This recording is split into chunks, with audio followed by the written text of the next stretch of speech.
യോഹന്നാന്റെ സുവിശേഷം 17-ാം അധ്യായത്തിലേക്ക് തന്നെ തിരിയാവല്ലോ. അവിടെ നമ്മൾ 6-ാമത്തെ വാക്യം വരെ കഴിഞ്ഞ ആഴ്ച നമ്മൾ ചിന്തിച്ചായിരുന്നു. വചനമാകുന്ന കണ്ണാടിയിലേക്ക് നോക്കുന്നതിന് മുമ്പായിട്ട് ജീവിക്കുന്ന വചനമാകുന്ന കർത്താവിലേക്ക്, നമ്മുടെ മധ്യത്തിലുള്ള കർത്താവിലേക്ക് നമുക്ക് കണ്ണുകൾ ഉയർത്തി ഒരു വാക്കുകൂടെ പ്രാർത്ഥിക്കാം. സ്നേഹം നിറഞ്ഞ പിതാവേ യേശുവേ, കർത്താവെ അവിടുത്തെ നിറഞ്ഞ സാന്നിധ്യത്തിനായിട്ട് സ്തോത്രം ചെയ്യുന്നു. അതേ കർത്താവെ, അവിടുന്ന് ഞങ്ങളെ കൂട്ടി വരുത്തുമ്പോൾ അവിടുത്തെ ഹൃദയത്തിൽ ഞങ്ങളോട് സംസാരിക്കുവാനുള്ള സ്നേഹത്തിൻ്റെ ജീവൻ്റെ മൊഴികളെ അവിടുത്തെ ഹൃദയത്തിൽ നിറഞ്ഞ് ഇരിക്കുന്നതോർത്ത് ഞങ്ങളെങ്ങനെ സ്തുതിക്കുന്നു. അവിടുന്ന് തന്നെ സ്വർഗത്തിൽ നിന്ന് കർത്താവെ ഞങ്ങളോട് സംസാരിക്കണമെന്ന് പ്രാർത്ഥിക്കുന്നു. കർത്താവെ ഞങ്ങളെ തന്നെയും സമ്പൂർണ്ണമായിട്ടും താഴ്ത്തി ഏൽപ്പിക്കുന്നു. അവിടുത്തെ പരിശുദ്ധാത്മാവിന് സമ്പൂർണ്ണമായിട്ടും ഞങ്ങളുടെ നിയന്ത്രണം ലഭിക്കുന്നതിനായിട്ട് ഞങ്ങളെ തന്നെയും താഴ്ത്തി ഏൽപ്പിക്കുന്നു. കർത്താവെ അവിടുത്തെ വചനത്താൽ കർത്താവ് ഞങ്ങൾ ഓരോരുത്തരെയും നിറയ്ക്കണം. അവിടുന്ന് തന്നെ തിരുവായ് മുഴിഞ്ഞ് ഞങ്ങളോട് അരുളി ചെയ്ത് ഞങ്ങളുടെ ഹൃദയങ്ങളെ അവിടുത്തെ സ്നേഹത്തിലും പരസ്പരമുള്ള സ്നേഹത്തിലും കത്തിജ്വലിക്കുമാറാക്കണമെന്ന് ഞങ്ങൾ പ്രാർത്ഥിക്കുന്നു. അതേ കർത്താവെ അവിടുത്തെ പാദപീഠത്തെങ്കിൽ ഏറ്റവും ശ്രദ്ധയോടെ ഇരുത്തണമെന്ന് പ്രാർത്ഥിക്കുന്നു. എല്ലാ ഡിസ്ട്രാക്ഷൻസും എല്ലാം കർത്താവെ ബാക്കിയുള്ള വിചാരങ്ങളെല്ലാം, ഭാരങ്ങളും നെഗറ്റീവായിട്ടുള്ള ചിന്തകളും എല്ലാം കർത്താവെ, എല്ലാ ആകുല ചിന്തകളും ഭാരങ്ങളും എല്ലാം കർത്താവെ അവിടുത്തെ മുമ്പാകെ എല്ലാ ഭാരങ്ങളും എല്ലാം അവിടുത്തെ മേലിട്ട് തരുന്നു. അവിടുത്തെ ആത്മാവിനാൽ ഞങ്ങൾ ഓരോരുത്തരും നിറയ്ക്കണം. വലിയ സ്വസ്ഥതയോടെ കർത്താവെ പളുങ്ക് കടലിന് മീതെ കർത്താവെ സീ ഓഫ് ഗ്ലാസ് കർത്താവെ ആ പളുങ്ക് കടലിൻ്റെ മീതെ അതുപോലെ സ്വസ്ഥതയോടെ കർത്താവെ അവിടുത്തെ പാദപീഠത്തെങ്കിലിരുന്ന് അവിടുത്തെ സാന്നിധ്യത്തിലിരുന്ന് അങ്ങേ കേൾപ്പാനാണ് ഞങ്ങളെ അങ്ങ് സഹായിച്ചായിട്ട് അവിടുത്തെ പുണ്യനാമത്തെ മഹത്വപ്പെടുത്തിയായിട്ട് എല്ലാ യേശു കർത്താവിൻ്റെ വിലയേറിയ മാധുര്യമുള്ള നാമത്തിൽ തന്നെ ആമേൻ. ആമേൻ. യോഹന്നാന്റെ സുവിശേഷം 17-ാം അധ്യായം നമുക്കറിയാം. കർത്താവ് ക്രൂശിക്കപ്പെടുന്നതിൻ്റെ തലേദിവസം രാത്രിയിൽ ശിഷ്യന്മാരുമായിട്ട് അന്ത്യത്താഴമൊക്കെ കഴിച്ചതിന് ശേഷം കർത്താവ് അവരുടെ കാലാദ്യം കഴുകി അവരുമായിട്ട് അവർക്ക് അപ്പം നുറുക്കി നൽകി. അതിനുശേഷം കർത്താവ് ഇത് തൻ്റെ ഓർമ്മയ്ക്കായിട്ട് ചെയ്യണമെന്നുള്ള കാര്യമൊക്കെ പറഞ്ഞ് അപ്പം നുറുക്കി കൊടുത്തതിന് ശേഷം തന്നെ യൂദാസ് ഊറ്റിക്കൊടുക്കാനായിട്ട് പോയ കാര്യമൊക്കെ നമ്മൾ യോഹന്നാൻ 13:30 വായിച്ചതിന് ശേഷം ബാക്കിയുള്ള 11 ശിഷ്യന്മാരുടെ കർത്താവ് ദീർഘമായിട്ടുള്ള കർത്താവിൻ്റെ സംഭാഷണം നമ്മൾ 13:31 മുതൽ 14, 15, 16 അധ്യായങ്ങളിലൊക്കെ വായിച്ച് പിന്നെ 17-ാം അധ്യായത്തിൽ കർത്താവിൻ്റെ ഒരു വലിയ പ്രാർത്ഥന, മഹാപുരോഹിത പ്രാർത്ഥന, ഹൈ പ്രീസ്ലി പ്രയർ, മഹാപുരോഹിതൻ കർത്താവ് മെൽക്കിസദേക്കിൻ്റെ ക്രമപ്രകാരമുള്ള മഹാപുരോഹിതനാണെന്ന് നമ്മൾ എബ്രായ ലേഖനത്തിൽ വായിക്കുന്നത്. അപ്പോൾ നമുക്ക് വേണ്ടി ഇടിവിൽ നിന്നുകൊണ്ട് കർത്താവ് പ്രാർത്ഥിക്കുന്ന ഒരു പ്രാർത്ഥന, ആ പ്രാർത്ഥനയിലൂടെ നമുക്ക് എങ്ങനെയാണ് പിതാവിനോട് പ്രാർത്ഥിക്കേണ്ടതെന്നുള്ള ഒരു കാര്യം, ഒരു മാതൃകയും കൂടെ കർത്താവ് അതിലൂടെയൊക്കെ കാണിച്ചു തരുന്നത്. കർത്താവിൻ്റെ ഹൃദയത്തിലുള്ള ഭാരങ്ങളെ കർത്താവ് അവിടെ ഒരു പബ്ലിക് പ്രെയറായിട്ട് ബാക്കി 11 ശിഷ്യന്മാരും കേൾക്കത്തക്കവണ്ണം കർത്താവ് ഒരുമിച്ച് പ്രാർത്ഥിക്കുന്ന ഒരു കാര്യവും നമ്മളവിടെ കാണുന്നേ. പിന്നെ 18-ാം അധ്യായത്തിലേക്ക് തിരിയുമ്പോൾ കർത്താവിടെ ഗെത്സമനെ തോട്ടത്തിലേക്ക് പോകുന്നത്, പിന്നീട് അറസ്റ്റഡ് ആകുന്നതൊക്കെ നമ്മൾ കാണുന്നുണ്ട്. ആദ്യത്തെ 6 വാക്യങ്ങളൊക്കെ നമ്മൾ കഴിഞ്ഞ ആഴ്ച വരെയും നമ്മൾ കണ്ടു. പിതാവിനെ വിളിച്ച് പ്രാർത്ഥിക്കുന്നതും സ്വർഗത്തിലേക്ക് കണ്ണുകൾ ഉയർത്തി പ്രാർത്ഥിക്കുന്നതൊക്കെ 1-ാമത്തെ വാക്യത്തിലൊക്കെ നമ്മൾ കണ്ടു. എല്ലാത്തിലും ഒരു നാഴിക, പിതാവിൻ്റെ നാഴികയ്ക്ക് ഒത്തവണ്ണം സഞ്ചരിച്ച് യേശു, നാഴിക വന്നിരിക്കുന്നു. എല്ലാത്തിനും ദൈവത്തിൻ്റെ സമയത്തിന് ഒത്തവണ്ണം സഞ്ചരിച്ച യേശുവിനെ നമ്മൾ കാണുന്നുണ്ട്. ഇപ്പോഴും പിതാവിനെ മഹത്വപ്പെടുത്തുവാൻ ആഗ്രഹിച്ചൊരു കർത്താവ് തന്നെ താൻ പിതാവിനോടൊപ്പം ആയിരുന്നപ്പോൾ ഉണ്ടായിരുന്ന ആ മഹത്വത്തിലേക്ക് തന്നെ മഹത്വപ്പെടുത്തണമേ, ആദിയിലുണ്ടായിരുന്ന ആ മഹത്വത്തിലേക്ക് മഹത്വപ്പെടുത്തണമെന്ന് അവിടെ പ്രാർത്ഥിക്കുന്നത്. 5-ാമത്തെ വാക്യത്തിൽ അത് കർത്താവ് കൂടുതൽ ക്ലിയറായിട്ട് ഭൂമിയിൽ തന്നെ 5-ാമത്തെ വാക്യത്തിൽ, ഇപ്പോൾ പിതാവ് ലോകം ഉണ്ടാകും മുമ്പേ എനിക്ക് നിൻ്റെ അടുക്കൽ ഉണ്ടായിരുന്ന മഹത്വത്തിൽ എന്നെ നിൻ്റെ അടുക്കൽ മഹത്വപ്പെടുത്തണമെന്നൊക്കെ പ്രാർത്ഥിക്കുന്ന പ്രാർത്ഥന. ആ അതായത് ഉലകസ്ഥാപനം മുൻപേ, അതായത് ലോകത്തെയെല്ലാം സൃഷ്ടിക്കുന്നതിന് മുമ്പേ പിതാവിൻ്റെ വചനമായിട്ട് പിതാവിനോട് ഒന്നായിരുന്ന ആ ഒരു യേശു കർത്താവ് ആ മഹത്വത്തിലേക്ക് പുത്രനായിട്ട് താന് സ്രാഫുകളും കെറൂബുകളും കോടാനുകൂടി ദൂതന്മാരുടെ എല്ലാം ആരാധന സ്വീകരിച്ചുകൊണ്ട് താൻ ദൈവമഹത്വത്തിലായിരുന്ന ആ കർത്താവാണ്. ആ ദൈവത്തോടുള്ള പിതാവിനുള്ള സമത്വം മുറുകെ പിടിക്കാതെ കർത്താവ് തന്നെ താഴ്ത്തി ഒരു മനുഷ്യനായിട്ട്, ഒരു അടിമദാസനായിട്ട്, ക്രൂസിലെ ഒരു കുറ്റവാളി എന്ന വണ്ണം തന്നെ താഴ്ത്തി ആ ഒരു ഹ്യൂമിലിറ്റി, താഴ്മയുടെ 3 പടവുകളൊക്കെ നമ്മൾ ഫിലിപ്പിയർ 2:5 മുതൽ 6 മുതൽ 11 വരെയുള്ള വാക്യങ്ങളിൽ ആ താഴ്മയുടെ 3 പടവുകളെ കുറിച്ചൊക്കെ നമ്മൾ സാഗ്രിയർ എന്നൊക്കെ പലപ്പോഴും കേൾക്കുന്നതൊക്കെ നമ്മൾ വീണ്ടും എടുത്ത് പറയാറുണ്ട്. അങ്ങനെ തന്നെ ഇപ്പോഴും സമ്പൂർണ്ണമായിട്ടും താഴ്ത്തി, ഒരു വട്ടപൂജ്യമായിട്ട് താഴ്ത്തി തന്നെ വന്ന ആ കർത്താവ് ഇപ്പോൾ തൻ്റെ ഇഹലോക ജീവിതത്തിലെ ആ ശുശ്രൂഷയൊക്കെ കഴിഞ്ഞ് ഇനി ആ കർത്താവ് മരിക്കണം, ക്രൂശിലോട്ട് പോയി മരിക്കണം, ഉയർത്തെഴുന്നേൽക്കണം, സ്വർഗത്തിലേക്ക് ആരോഹണം ചെയ്യണം.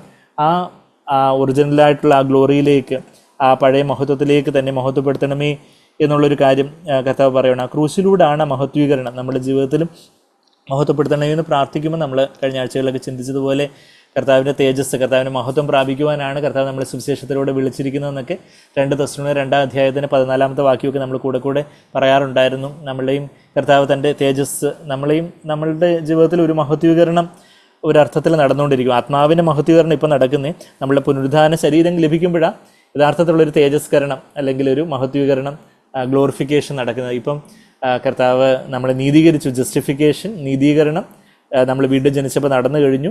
ഇപ്പം വിശുദ്ധീകരണം, സാങ്ക്ടിഫിക്കേഷൻ ഒരു പ്രസൻറ്റ് ടെൻസിൽ നടന്നുകൊണ്ടിരിക്കുക.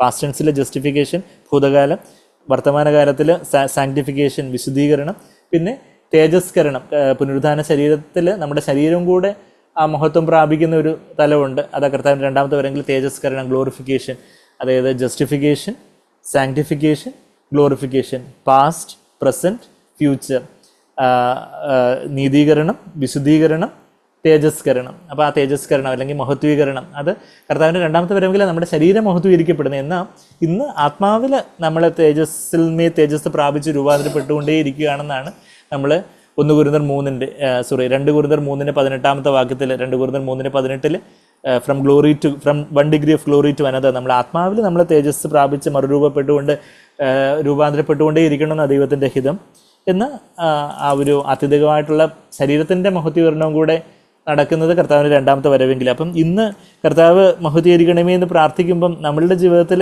നമ്മളെങ്ങനെ ഈ കർത്താവെ അവിടെ നമ്മളവിടെ ഓരോ കർത്താവ് ഇവിടെ പല വാക്യങ്ങളും താഴോട്ട് പറയുമ്പം ഞാൻ ഇപ്പം 10-ാമത്തെ വാക്യം തന്നെ പറയുവാണെങ്കിൽ, എൻ്റേതെല്ലാം നിൻ്റേതും നിൻ്റേതെല്ലാം എൻ്റേതും ആകുന്നു, ഞാൻ അവരിൽ മഹത്വപ്പെട്ടു ഇരിക്കുന്നു.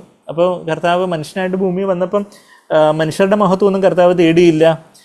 മനുഷ്യരുടെ മഹത്വം കൊടുത്താലും കർത്താവ് ഒന്നും വാങ്ങിച്ചില്ല എന്നൊക്കെ യോഹന്നാൻ 8-ാം അധ്യായത്തിൽ നിന്നും 5-ാം അധ്യായത്തിൽ നിന്നൊക്കെ നമ്മൾ ആ വാക്യങ്ങളൊക്കെ നമ്മൾ കണ്ടായിരുന്നു. അപ്പം മനുഷ്യരുടെ മഹത്വം ഒന്നും കർത്താവ്, മനുഷ്യരുടെ മഹത്വമൊക്കെ ആരെങ്കിലും മഹത്വവും ബഹുമാനമൊക്കെ തന്നാൽ പോലും കർത്താവ് എല്ലാം അങ്ങ് പിതാവിനും ഇട്ടുകൊടുക്കും. കർത്താവ് മനുഷ്യരുടെ മാനം തേടാൻ വേണ്ടി പോയതുമില്ല. മനുഷ്യമാനം ആരെങ്കിലും മാനിച്ചാൽ പോലും കർത്താവ് അത് തൻ്റേതായിട്ട് എടുക്കാതെ അതെല്ലാം അങ്ങ് പിതാവിന് എല്ലാ മാനവും മഹത്വവും കൊടുക്കുകയും ചെയ്യും. എന്നാൽ ഇവയുടെ എല്ലാം മഹത്വപ്പെട്ടിരിക്കുന്നു എന്ന് പറയുമ്പം അവിടെ പിതാവ് പുത്രനെ മഹത്വീകരിച്ചിരിക്കുന്നു. ആത്മാവിൽ അധികമായിട്ട് പിതാവിൻ്റെ തേജസ് തൻ്റെ ജീവിതത്തിൽ അളവ് കൂടാതെ പരിശുദ്ധാത്മാവിനെ ലഭിച്ചുകൊണ്ടേയിരുന്ന ഒരു യേശുവിൻ്റെ ജീവിതത്തെക്കുറിച്ചാണ് നമ്മൾ വായിക്കുന്നത്. യോഹന്നാൻ 3:34 അളവ് കൂടാതെ അല്ലയോ ആത്മാവ് യേശുവിന് കൊടുത്തതെന്നൊക്കെ യോഹന്നാൻ 3:34 നമ്മൾ വായിക്കുന്നുണ്ട്. അപ്പം അങ്ങനെ യേശുവിൻ്റെ ജീവിതം, പിതാവിൻ്റെ തേജസ് അധികം യേശു കൃപയിലും സത്യത്തിലും എന്നല്ല നമ്മളിവിടെ വായിക്കുന്നത്. അവിടെ ലൂക്കോസിൽ കർത്താവ് വളർന്നു വന്നതിനെക്കുറിച്ച് നമ്മൾ വായിക്കുമ്പം കർത്താവ് ലൂക്കോസ് 2-ാം അധ്യായത്തിൻ്റെ 40-ാമത്തെ വാക്യത്തിൽ ഇങ്ങനെ വായിക്കുന്നത്, പൈതൽ വളർന്ന് ജ്ഞാനം നിറഞ്ഞ ആത്മാവിൽ ബലപ്പെട്ടു പോകുന്നു, ദൈവകൃപയും അവന്മേലുണ്ടായിരുന്നു.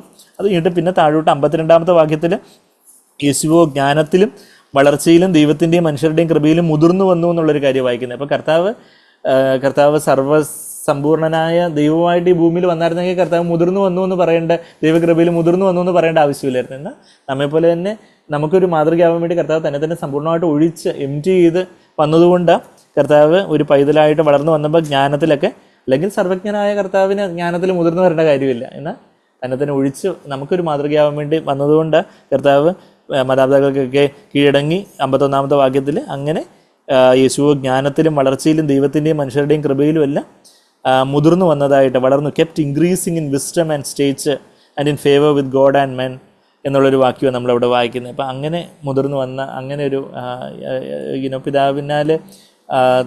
പിതാവിൻ്റെ മഹത്വം, പിതാവിൻ്റെ തേജസ്, പരിശുദ്ധാത്മാവിലൂടെ ആ തേജസ്സിലൂടെ ആ മഹത്വവും ജ്ഞാനവും കൃപയും എല്ലാം അധികം പ്രാപിച്ച് പിതാവിനെ എല്ലാത്തിലും പ്രസാദിപ്പിച്ച് ആ ഒരു യേശുവിൻ്റെ കാൽച്ചുവടുകളാണ് നമ്മൾ വചനത്തിൽ കാണുന്നത്. അപ്പോൾ അങ്ങനെ ആ ഒരു മഹത്വപ്പെടുത്തണമേ എന്നുള്ളൊരു കാര്യമൊക്കെ യോഹന്നാൻ 17-ന്റെ 1-ാമത്തെ വാക്യം നമ്മൾ കണ്ടു. അതിനുശേഷം പിന്നെ 2-ാമത്തെ വാക്യത്തിൽ യഥാർത്ഥത്തിലുള്ള യോഹന്നാൻ 17-ന്റെ 2 യഥാർത്ഥത്തിലുള്ള ആത്മീയ അധികാരം മറ്റുള്ളവർക്കും ഈ മഹത്വം, ഈ തേജസ്, ഈ നിത്യജീവനെ കൊടുക്കേണ്ടതിന് വേണ്ടിയാണ് ദൈവം യേശുവിന് തനിക്ക് ആത്മീയ അധികാരം കൊടുത്തേക്കുന്ന എല്ലാ ജഡത്തിന്മേലുമുള്ള എല്ലാവർക്കും മേലെയുള്ള ആത്മീയ അധികാരം എന്തിനു വേണ്ടിയാണ്? സകല ജഡത്തിന്മേലും അവന് അധികാരം കൊടുത്തിരിക്കുന്നത് എന്തിനാണെന്ന് വെച്ചാൽ നിത്യജീവനെ കൊടുക്കേണ്ടതിന് വേണ്ടിയാണ്. അപ്പം നമ്മളുടെ ജീവിതത്തിൽ യേശുവാണ് നിത്യജീവൻ കൊടുക്കേണ്ടത്.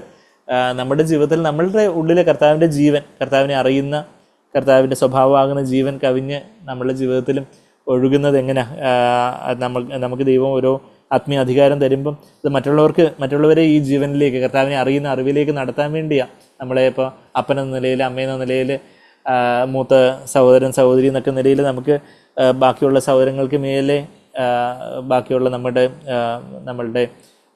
നമുക്ക് ദൈവം ആത്മീയ അധികാരം തന്നിട്ടുള്ളവർക്ക് അവരെ കർത്താവിനെ അറിയുന്ന ഒരു അറിവിലേക്ക്, ആ ജീവനിലേക്ക് നയിക്കാൻ വേണ്ടി ആ ദൈവം നമുക്ക് ആത്മീയ അധികാരമൊക്കെ തന്നിരിക്കുന്നു എന്നുള്ള കാര്യമാണ് നമ്മൾ രണ്ടാമത്തെ വാക്യത്തിൽ വായിക്കുന്നത്. മൂന്നാമത്തെ വാക്യത്തിൽ അവർ യഥാർത്ഥത്തിലുള്ള നിത്യജീവൻ എന്താണെന്ന് പറഞ്ഞാൽ ദൈവത്തെ അറിയുന്നതാണ്. പിതാവ് അയച്ചവനായ യേശുവിനെ, അതായത് മനുഷ്യനായിട്ട് വന്ന ഒരു കർത്താവുണ്ട്, ആ കർത്താവിനെ അറിയുന്ന ആ ഒരു ജീവൻ. ഏകസത്യ ദൈവമാണ് പിതാവ്. ആ പിതാവിനെയും യേശുവിനെ അറിയുന്നതെന്ന് അങ്ങ് പറഞ്ഞിരിക്കുക. നീ അയച്ചിരിക്കുന്ന യേശുവിനെയും, അതായത് പിതാവ് അയച്ച യേശു മനുഷ്യനായിട്ട് ഈ ഭൂമിയിൽ വന്ന, സ്വന്തം ഇഷ്ടപ്രകാരം ഒന്നും ചെയ്യാതെ ഈ ഭൂമിയിൽ ജീവിച്ച ആ യേശുവിനെ നമ്മൾ അറിയണം. അതാണ് നിത്യജീവൻ.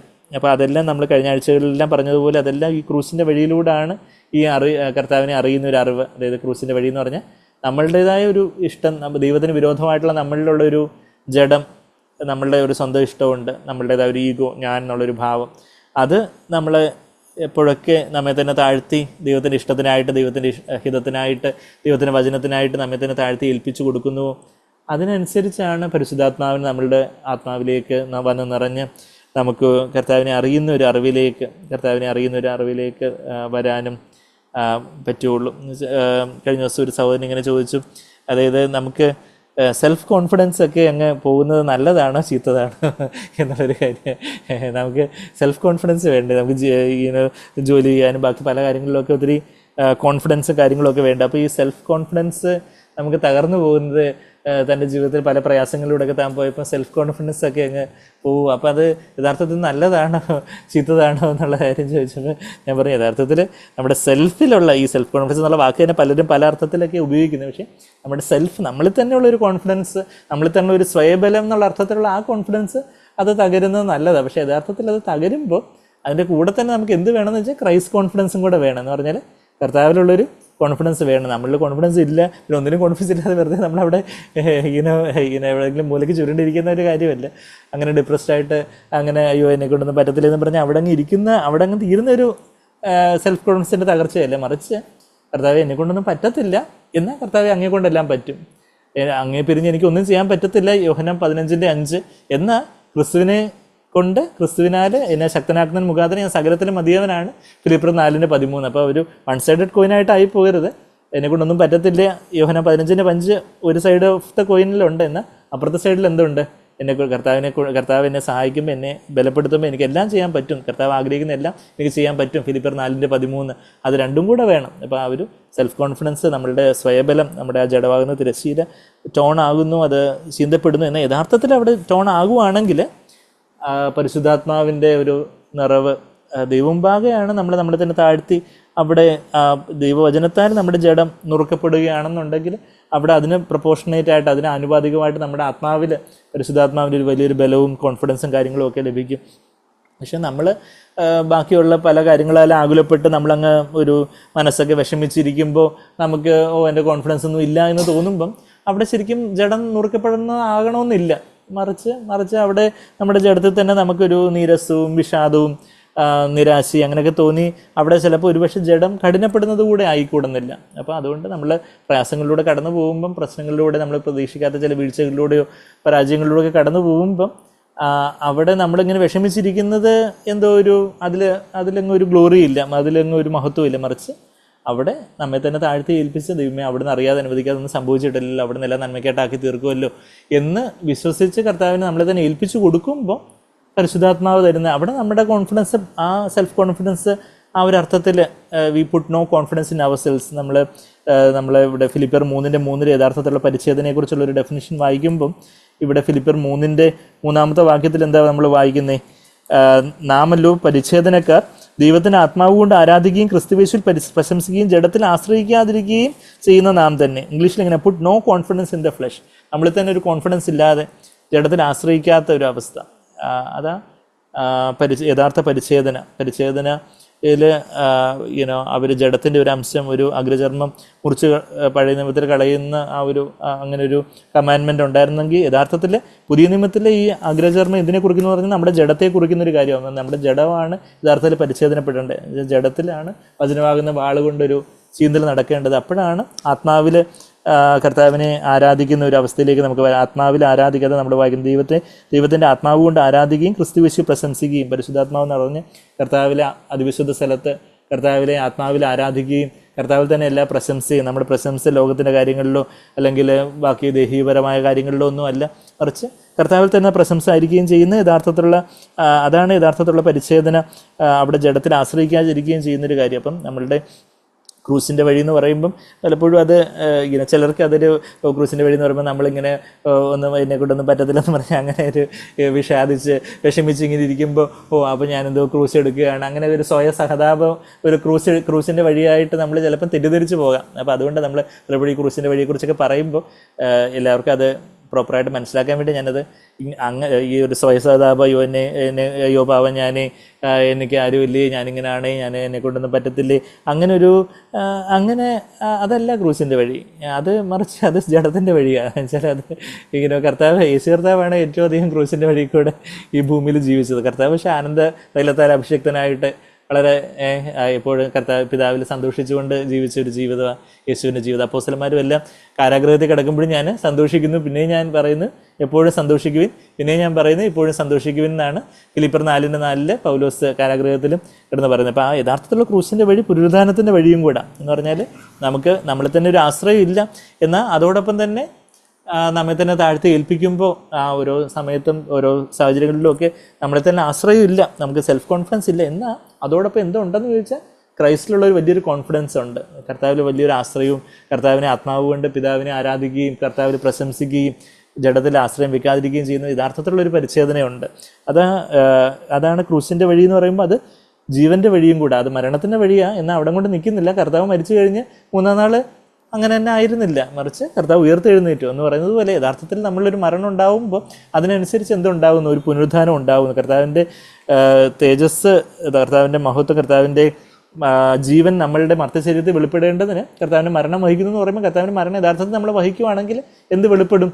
കർത്താവിൻ്റെ ജീവൻ വെളിപ്പെടും. എന്ന് പറഞ്ഞാൽ നമ്മൾ യഥാർത്ഥത്തിൽ ഇതുപോലുള്ള പല പ്രയാസമുള്ള സാഹചര്യങ്ങളിലൂടെ കടന്നു പോകുമ്പം ഒരു സ്വയസഹതാപത്തിലേക്ക് ഞാനിങ്ങനെ ക്രൂശ് എടുത്തുകൊണ്ടിരിക്കുവാണ്, എല്ലാവരും എന്നെ ഓർത്ത് നിന്ന് കരയണേ, പ്രാർത്ഥിക്കണേ, സഹതപിക്കണേ എന്നുള്ളതല്ല ക്രൂശിൻ്റെ വഴി. മറിച്ച് കർത്താവെ യേശു കർത്താവ് ക്രൂശ് എടുത്തപ്പം യെരുശലേം പുത്രിമാരൊക്കെ കരഞ്ഞപ്പം യെരുശലേമിൽ പല സ്ത്രീജനങ്ങളുണ്ടായിരുന്നു, അവരെല്ലാം കർത്താവിനോട് സഹതപിക്കാൻ ചെയ്യുന്നു. അയ്യോ പാവം കർത്താവ് അവിടെ ചോര വലിക്കുന്നുണ്ടല്ലോ, ഇവിടെ മുറിഞ്ഞല്ലോ എന്നൊക്കെ പറഞ്ഞ് അവർ സഹതപിക്കുന്നത്. നിങ്ങൾ എന്നെ ഓർത്ത് കരയൊന്നും വേണ്ട, നിങ്ങൾ നിങ്ങളുടെ മക്കളെക്കുറിച്ച് ഓർത്ത്, നിങ്ങളെക്കുറിച്ച് ഓർത്ത്, നിങ്ങളുടെ മക്കളെക്കുറിച്ച് ഓർത്ത് കരയണ്ടേ. ഞാൻ പിതാവിൻ്റെ ഹിതം ചെയ്യുന്നു, ഞാനിനിപ്പോൾ ഇതിലൂടെ കടന്നങ്ങ് പുനരുദ്ധാനമൊക്കെ ചെയ്തങ്ങ് സ്വർഗ്ഗത്തിലേക്ക് ആരോഹണം ചെയ്യും, നിങ്ങൾ എന്നെ ഓർത്ത് കരയേണ്ട കാര്യമൊന്നുമില്ല, എന്നെക്കുറിച്ച് സഹതപിക്കേണ്ട കാര്യമില്ലെന്ന് അവിടെ ലൂക്കോസിൻ്റെ സുവിശേഷത്തിൽ നമ്മൾ വായിക്കുന്നത് പോലെ. അതിപ്പോൾ ആ ക്രൂശിൻ്റെ വഴിയിലൂടെയാണ് കർത്താവിനെ യഥാർത്ഥത്തിൽ അറിയുന്ന ഒരു വഴി. അപ്പോൾ ആ ക്രൂശിൻ്റെ വഴിയെക്കുറിച്ച് ഞാനൊന്ന് ഒന്നുകൂടെ എക്സ്പ്ലെയിൻ ചെയ്ത് പറഞ്ഞതേ ഉള്ളൂ. പിന്നെ 4-ാമത്തെ വാക്യം നമ്മൾ വായിച്ചു, അവിടെ കർത്താവ് തരുന്ന പ്രവൃത്തി ഓരോന്ന് ചെയ്ത് തികയ്ക്കുമ്പോഴാണ് നമ്മൾ ദൈവത്തെ ഈ ഭൂമിയിൽ മഹത്വപ്പെടുത്തുന്നത്. നമ്മളുടെ ഉത്തരവാദിത്തങ്ങൾ ദൈവം തന്നിട്ടുള്ള, അത് ഭൗതികമായിട്ടുള്ള ഉത്തരവാദിത്തങ്ങളുണ്ട്, നമ്മളുടെ പഠിത്തമാവട്ടെ, നമ്മുടെ ജോലിയാകട്ടെ, നമ്മുടെ വീട്ടിലെ ഉത്തരവാദിത്തങ്ങളാവട്ടെ, നമ്മളുടെ കുടുംബത്തിൽ നമ്മളുടെ ഭാര്യയോട്, ഭർത്താവിനോട്, മക്കളോട്, നമ്മുടെ സഹപ്രവർത്തകരോട്, ജോലി സ്ഥലത്ത് ഒക്കെയുള്ള നമുക്ക് ദൈവം തന്നിട്ടുള്ള ഉത്തരവാദിത്തങ്ങളുണ്ട്. പിന്നെ നമ്മുടെ സഭയിൽ ആത്മീയ ഉത്തരവാദിത്തങ്ങളുണ്ട്. ദൈവം നമുക്ക് ഏൽപ്പിച്ചു തന്നിരിക്കുന്ന ആത്മീയമായിട്ടുള്ള പ്രവൃത്തികൾ, അതായത് മറ്റുള്ളവരോട് കർത്താവിനെക്കുറിച്ച് പറയാനും, മറ്റുള്ളവരെ കർത്താവിൽ ഉത്സാഹിപ്പിക്കാനും, മറ്റുള്ളവർക്ക് വേണ്ടി പ്രാർത്ഥിക്കുവാനും ഒക്കെയുള്ള നമുക്ക് ദൈവം തന്നിട്ടിരിക്കുന്ന പ്രവൃത്തികൾ ചെയ്ത് തികയ്ക്കുമ്പോഴാണ് നമ്മൾ കർത്താവിനെ മഹത്വപ്പെടുത്തുന്നത്. അതാണ് നമ്മൾ 4-ാമത്തെ വാക്യത്തിൽ വായിച്ചത്, ഞാൻ ഭൂമിയിൽ നിന്നെ മഹത്വപ്പെടുത്തി, നീ എനിക്ക് ചെയ്യുവാൻ തന്ന പ്രവൃത്തി തികച്ചിരിക്കുന്നു. ഓരോ ദിവസവും നമുക്ക് ദൈവം തന്നിരിക്കുന്ന ഓരോ പ്രവൃത്തികൾ ചെയ്ത് പോകുമ്പോൾ അവിടെ യഥാർത്ഥത്തിൽ കർത്താവിൻ്റെ പ്രവൃത്തികൾ നമ്മൾ ചെയ്യുമ്പോൾ കർത്താവിനെ മഹത്വപ്പെടുത്തും. നമ്മുടെ സ്വയത്തിൻ്റെ പ്രവൃത്തികളെ ചെയ്യുമ്പോൾ നമ്മളെ തന്നെ മഹത്വീകരിക്കുക. മറിച്ച് കർത്താവിൻ്റെ പ്രവൃത്തികൾ നമ്മൾ ശബത്തിൽ വിശ്രമം, യഥാർത്ഥത്തിലുള്ള ശബത്ത് എന്താണെന്ന് എബ്രായർ 4:10 വാക്യത്തിൽ പറയുമ്പോൾ, ഇന്ന് നമ്മൾ ശബത്ത് സഹോദരങ്ങളൊക്കെ ഉണ്ട്, സെവന്ത് ഡേ അഡ്വെന്റിസ്റ്റുകൾ, അവരൊക്കെ ശനിയാഴ്ചയെക്കുറിച്ച് അവർക്ക് ഭയങ്കര കൺസേൺ, അന്നിങ്ങനെ ഒന്നും ചെയ്യാതെ മിണ്ടാതിരിക്കണം, ശബത്ത് ആചരിക്കണമെന്ന് പറഞ്ഞുകൊണ്ട്. പക്ഷേ യഥാർത്ഥത്തിലുള്ള ശബത്ത് പുതിയ നിയമത്തിൽ നമ്മൾ എബ്രായർ 4:10 നമ്മൾ എന്താ വായിക്കുന്നത്? എബ്രായർ 4-ാം അധ്യായത്തിൽ മൊത്തം ആ ഒരു സ്വസ്ഥതയിൽ പ്രവേശിക്കുന്ന കാര്യമാണ് പറയുന്നത്.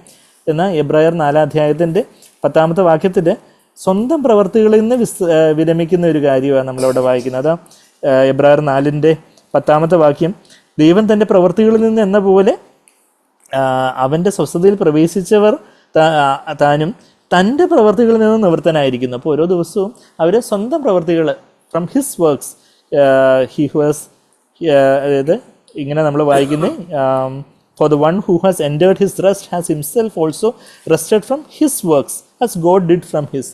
ദൈവം 6 ദിവസത്തെ പ്രവർത്തികളൊക്കെ ചെയ്ത് 7-ാം ദിവസം ആദാമും ഹവ്വയായിട്ട് വിശ്രമിച്ചതുപോലെ നമ്മൾ അതിനെ ഒരു പ്രതീകമായിട്ട് എടുത്തുകൊണ്ട് നമ്മൾ സ്വയത്തിൽ നിന്ന് നമ്മളുടേതായ പ്രവൃത്തികളും കാര്യങ്ങളും ഒക്കെ മാർത്തയെപ്പോലെ നമ്മൾ പല കാര്യങ്ങളും ഒക്കെ ചെയ്ത് വിചാരപ്പെട്ട് മനം കലങ്ങി വിചാരപ്പെട്ട് പ്രശ്നകലുഷിതമായിട്ടിരിക്കുക. അയ്യോ അവർക്ക് എന്താവും, ഇവർക്ക് എന്താവും, മറ്റവർക്ക് എന്താവും, നാളെ എന്താവും, എനിക്ക് എന്താവും, എൻ്റെ ആരോഗ്യം എന്താവും, അല്ലെങ്കിൽ അങ്ങനെയൊക്കെയുള്ള പല തരത്തിലുള്ള ആകുല ചിന്തകളും കാര്യങ്ങളും ഒക്കെ, അല്ലെങ്കിൽ പലതരത്തിലുള്ള ചിലരെക്കുറിച്ചുള്ള ചില കയ്പോ വിരോധമോ അല്ലെങ്കിൽ അങ്ങനെയൊക്കെയുള്ള പല നമ്മളുടേതായ ചില ജഡത്തിൻ്റെതായ പ്രവൃത്തികളും കാര്യങ്ങളും അതിൽ നിന്നെല്ലാം, അല്ലെങ്കിൽ നമ്മൾ തന്നെ ദൈവത്തിനായിട്ട് ചെയ്യുന്ന വണ്ണമുള്ള പല കാര്യങ്ങൾ, നമ്മൾ ആത്മീയമായിട്ടുള്ള പല പ്രവർത്തനങ്ങൾ ഏർപ്പെടുന്നു, പല കാര്യങ്ങളൊക്കെ ചെയ്യുന്നു. പക്ഷേ അതെല്ലാം വാർത്തയെപ്പോലെ ഭയങ്കര ഒരു അജിറ്റേറ്റഡ് ആയിട്ട്, ഒരു റെസ്റ്റ് ഇല്ലാതെ, ഒരു മറ്റുള്ളവരോട് പരാതിയും പെറുവെറുപ്പും, മറിയത്തെക്കുറിച്ചുള്ള പരാതിയും പെറുവെറുപ്പുമായിട്ട് കർത്താവിനായിട്ടാണ് ചെയ്യുന്നത്, കർത്താവിനും ശിഷ്യന്മാരുമായിട്ടാണ് ചെയ്യുന്നത്. പക്ഷേ ഒരു മനസ്സിനൊരു സ്വസ്ഥതയില്ലാതെ കിടന്ന് എന്തൊക്കെയോ ചില പെടാപ്പാട് വിട്ട് എന്തൊക്കെയോ ബേൺഡ് ഔട്ടായിട്ട് ചെയ്യുന്നു. അപ്പോൾ അങ്ങനെയൊക്കെയുള്ള സ്വന്തം പ്രവൃത്തികളിൽ നിന്നൊക്കെ വിരമിക്കുന്നതാണ് സബ്ബത്ത് വിശ്രമം. അതാണ് അതിവിശുദ്ധ സ്ഥലത്തേക്ക് ആ ജഡത്തിൻ്റെ പ്രവൃത്തികളിൽ നിന്നൊക്കെ വിരമിച്ച് മറിച്ച് ആത്മാവിൻ്റെ തലത്തിൽ അതിവിശുദ്ധ സ്ഥലത്ത് കർത്താവ് ബലപ്പെടുത്തുന്ന കാര്യങ്ങളെ കർത്താവിൻ്റെ നാമോഹത്വത്തിനായിട്ട് ചെയ്യുന്ന ആ കാര്യമാണ് ദൈവം തരുന്ന പ്രവൃത്തികൾ. അതാ യേശു കർത്താവ് ഇപ്പോൾ നമ്മുടെ യോഹന്നാൻ 17:4 വായിച്ചത്, ഞാൻ ഭൂമിയിൽ നിന്നെ മഹത്വപ്പെടുത്തി നീ എനിക്ക് ചെയ്യുവാൻ തന്ന പ്രവൃത്തി. കർത്താവ് പിതാവ് യേശുവിനെ ഏൽപ്പിച്ച നീ എനിക്ക് ചെയ്യുവാൻ തന്ന പ്രവൃത്തി, അത് എന്തെങ്കിലും പ്രവൃത്തികൾ ചെയ്ത് ഞാനങ്ങ് തീർത്തു, എനിക്ക് തോന്നിയതൊക്കെ കുറേ കാര്യങ്ങളൊക്കെ ചെയ്ത് ഞാനിപ്പോൾ അങ്ങ് വരുവാന്ന് യേശു പറയുമല്ല.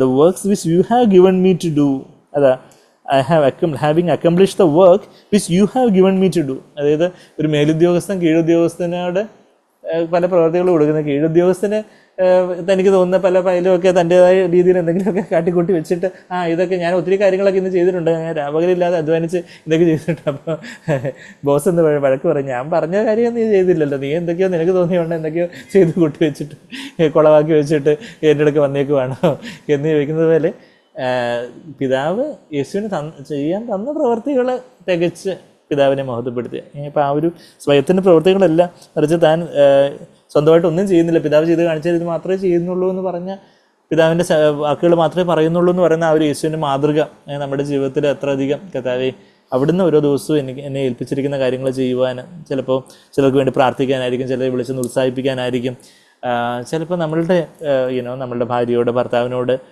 ആശ്വാസത്തിൻ്റെ ഉത്സാഹത്തിൻ്റെ വാക്കുകൾ പറയാനായിരിക്കും, മക്കളോട് അങ്ങനെയുള്ള കാര്യങ്ങൾ അവരെ ഉത്സാഹിപ്പിക്കാനോ അവരെ തിരുത്താനോ ഉള്ള കാര്യങ്ങളായിരിക്കും, നമ്മളുടെ ജോലിയിലെ ഉത്തരവാദിത്തങ്ങളും വീട്ടിലെ ഉത്തരവാദിത്തങ്ങളും കാര്യങ്ങളും ഒക്കെ നിറവേറ്റാനായിരിക്കും, വിശ്വസ്തയോടെ കഠിനാധ്വാനത്തോടെ കാര്യങ്ങളെയൊക്കെ ചെയ്യുവാനൊക്കെ ആയിരിക്കും. എന്താണ് ദൈവം നമുക്ക് ഓരോ ദിവസവും ചെയ്തിരിക്കുന്ന, നമുക്ക് മുന്നമേ ഒരുക്കുന്ന സൽപ്രവർത്തികളെക്കുറിച്ചൊക്കെ ആ എഫീസർ 2:10 നമ്മൾ കഴിഞ്ഞ ആഴ്ചകളിലൊക്കെ നമ്മൾ വായിച്ചായിരുന്നു. അത് കഴിഞ്ഞിട്ട് 5-ാമത്തെ വാക്യത്തിൽ ആ ഒറിജിനൽ ഗ്ലോറി, ആ യഥാർത്ഥത്തിലുള്ള ആദ്യമുതലെയുള്ള മഹത്വത്തിലേക്ക് എന്നെ മഹത്വപ്പെടുത്തണമെന്ന് 5-ാമത്തെ വാക്യത്തിൽ പ്രാർത്ഥിക്കുന്നു. അത് കഴിഞ്ഞിട്ട് 6-ാമത്തെ വാക്യം നമ്മൾ കഴിഞ്ഞ ആഴ്ച വായിച്ചു, നീ ലോകത്തിൽ നിന്ന് എനിക്ക് തന്നിട്ടുള്ള മനുഷ്യർക്ക്, ലോകത്ത് അനേകരുണ്ട്, എന്നാൽ കുറച്ച് പേരെ യേശുവിനായിട്ട് പിതാവ് കൊടുത്തു. എന്നാൽ 11 പേരായിരുന്നു, 12 പേരെ കൊടുത്തു. ഒരാൾ അത് വചനം നിവൃത്തിയായതുപോലെ അവൻ നാശയോഗ്യനായനായിട്ട് അവൻ വീണു പോയതായിട്ടൊക്കെ നമ്മൾ 12-ാമത്തെ വാക്യത്തിൽ വായിക്കുന്നു. നാശയോഗ്യനല്ലാതെ, അതായത് യൂദാസ് ഇസ്കരിയോത്ത് അല്ലാതെ ബാക്കി എല്ലാവരെയും കാത്തു എന്നുള്ളൊരു കാര്യമൊക്കെ അവിടെ വായിക്കുന്നുണ്ട്. അപ്പം ആ 11 പേരെ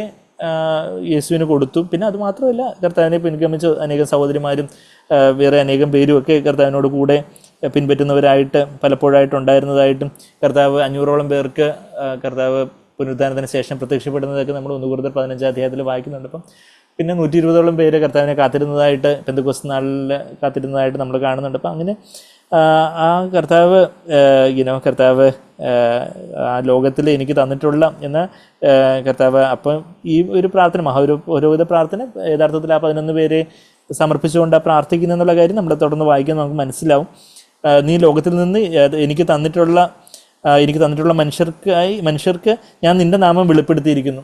നമ്മളുടെ ജീവിതത്തിലും യേശുവിനെ നമ്മൾ വെളിപ്പെടുത്തുന്നൊരു കാര്യമൊക്കെ നമ്മൾ കഴിഞ്ഞ ആഴ്ച കരുനാഗപ്പള്ളിയിലുള്ള മീറ്റിങ്ങിന് ആ കാര്യങ്ങളൊക്കെ നമ്മൾ ചിന്തിച്ചായിരുന്നു.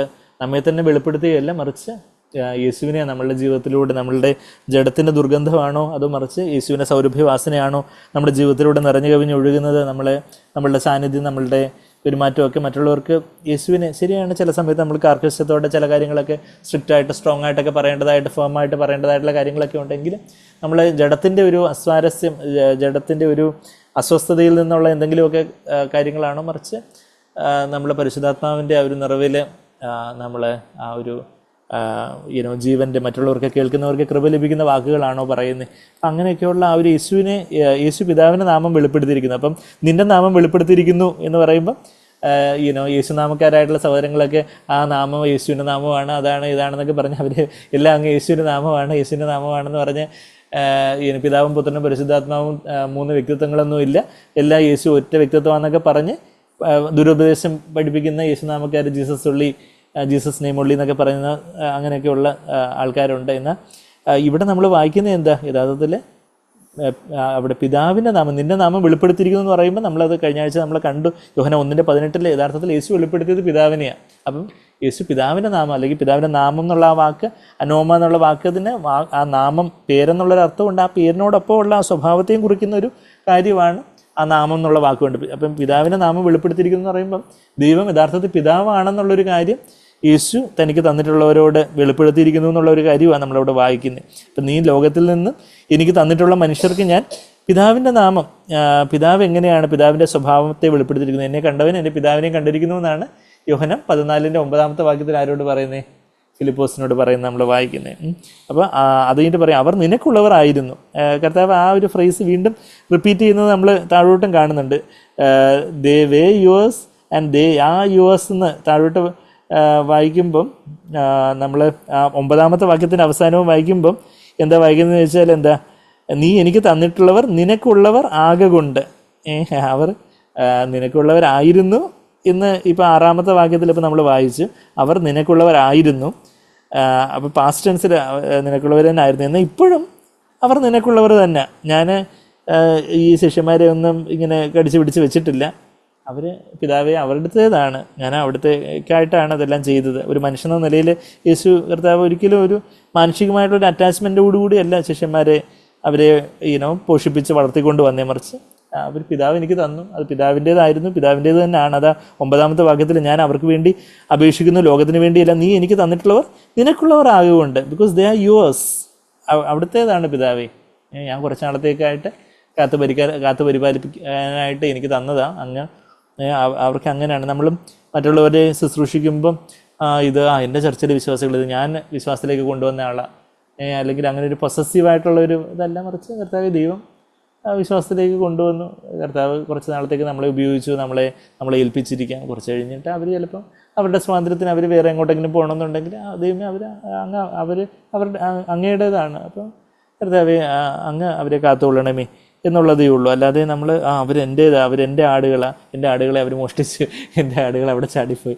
അപ്പം ആരോ പണ്ട് ഡി എൽ മൂഡി എന്ന് പറഞ്ഞ വലിയൊരു സുവിശേഷകന് നൂറ്റാണ്ടുകൾക്ക് മുമ്പ് ജീവിച്ചിരുന്നു, ഒരു ദൈവ മനുഷ്യന്. അപ്പോൾ അദ്ദേഹത്തോട് ആരോ വന്ന് പുള്ളി ഒന്ന് ചൊറിയാൻ വേണ്ടി, നിൻ്റെ കോൺവേർട്സ് ഡി എൽ മൂഡി, അങ്ങയുടെ കോൺവേർട്സ് അവിടെ, അങ്ങയുടെ ഒരു കോൺവേർട്ട് അവിടെ മദ്യപിച്ച് നടക്കുന്നത് ഞാൻ കണ്ടു. അപ്പോൾ പുള്ളി പറഞ്ഞ് അത് എൻ്റെ കോൺവേർട്ട് ആയതുകൊണ്ട്, കർത്താവിൻ്റെ കോൺവേർട്ട്സ് അങ്ങനെ ചെയ്യത്തില്ല എന്നുള്ള കാര്യം. വെച്ചാൽ എൻ്റേതായ കോൺവേർട്ടൊന്നും ഇല്ല, മറിച്ച് യഥാർത്ഥത്തിൽ കൺവേർഷൻ നടന്നിട്ടുണ്ടെങ്കിൽ അതെല്ലാം ദൈവത്തിൻ്റെ കോൺവേർട്ട്സാന്ന് പറഞ്ഞതുപോലെ. അപ്പം നമ്മുടെ കോൺവേർട്ട്സൊക്കെ വീണു പോകും. എന്നാൽ കർത്താവിൻ്റെ കോൺവേർട്ട്സ്, കർത്താവ് വിശ്വാസത്തിലേക്ക് കൊണ്ടുവന്നവരെ അവർ നിലനിൽക്കും എന്നുള്ളൊരു കാര്യം നമ്മളവിടെ കാണുന്നുണ്ട്. അതാ കർത്താവ് വിശ്വാസത്തിലേക്ക് കൊണ്ടുവന്നവരെ നിലനിൽക്കും. പിന്നെ ഓഫ്കോഴ്സ് ചിലർ വീണു പോകുന്നവരും ഉണ്ട്, വിശ്വാസത്യാഗം സംഭവിക്കുന്നവരും ഉണ്ട്. ആ ഒരു കാര്യം നമുക്ക് വചനത്തിൽ നമ്മൾ കാണുന്നുണ്ടല്ലോ. അപ്പോൾ നമ്മൾ 6 വാക്യത്തിൽ അതാ വായിക്കുന്നത്, നീ ലോകത്തിൽ നിന്ന് എനിക്ക് തന്നിട്ടുള്ള മനുഷ്യർക്ക് ഞാൻ നിൻ്റെ നാമം വെളിപ്പെടുത്തിയിരിക്കുന്നു, അവർ നിനക്കുള്ളവരായിരുന്നു, നീ അവരെ എനിക്ക് തന്നു, അവർ നിൻ്റെ വചനം പ്രമാണിച്ചിരിക്കുന്നു. യേശുവിൻ്റെ ആ ഒരു സന്തോഷം എന്താ? ബാക്കി എത്രയോ പേര്, 5000-ഓളം പേരൊക്കെ കർത്താവിനെ കേൾക്കാനായിട്ടും അപ്പം തിന്ന് തൃപ്തരാവാനും ഒക്കെ 5000-ഓളം പേരൊക്കെ ഉണ്ടായിരുന്നു. എന്നാൽ ഇവരാണ് എൻ്റെ വചനം പ്രമാണിച്ചിരിക്കുന്നത്. അവർ ശരിയാണ്, അവർക്ക് വലിയ കുറവുകളും കാര്യങ്ങളൊക്കെ ഉണ്ടായിരുന്നു. എന്നാൽ അവർക്ക് അന്നുള്ള ആ ഒരു പ്രാപ്തിക്ക് ഒത്തവണ്ണം they have kept your word.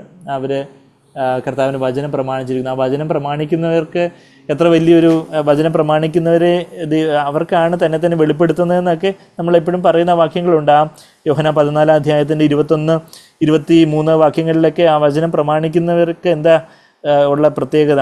എൻ്റെ കൽപ്പനകൾ ലഭിച്ച്, അതായത് സ്വന്തമാക്കി പ്രമാണിക്കുന്നവൻ എന്നെ സ്നേഹിക്കുന്നവനാകുന്നു. യോഹന്നാൻ 14-ന്റെ 21 വാക്യം. ആ വചനം പ്രമാണിക്കുന്നവരാണ് കർത്താവിനെ സ്നേഹിക്കുന്നത്. എന്നെ സ്നേഹിക്കുന്നവനെ എൻ്റെ പിതാവ് സ്നേഹിക്കുന്നു.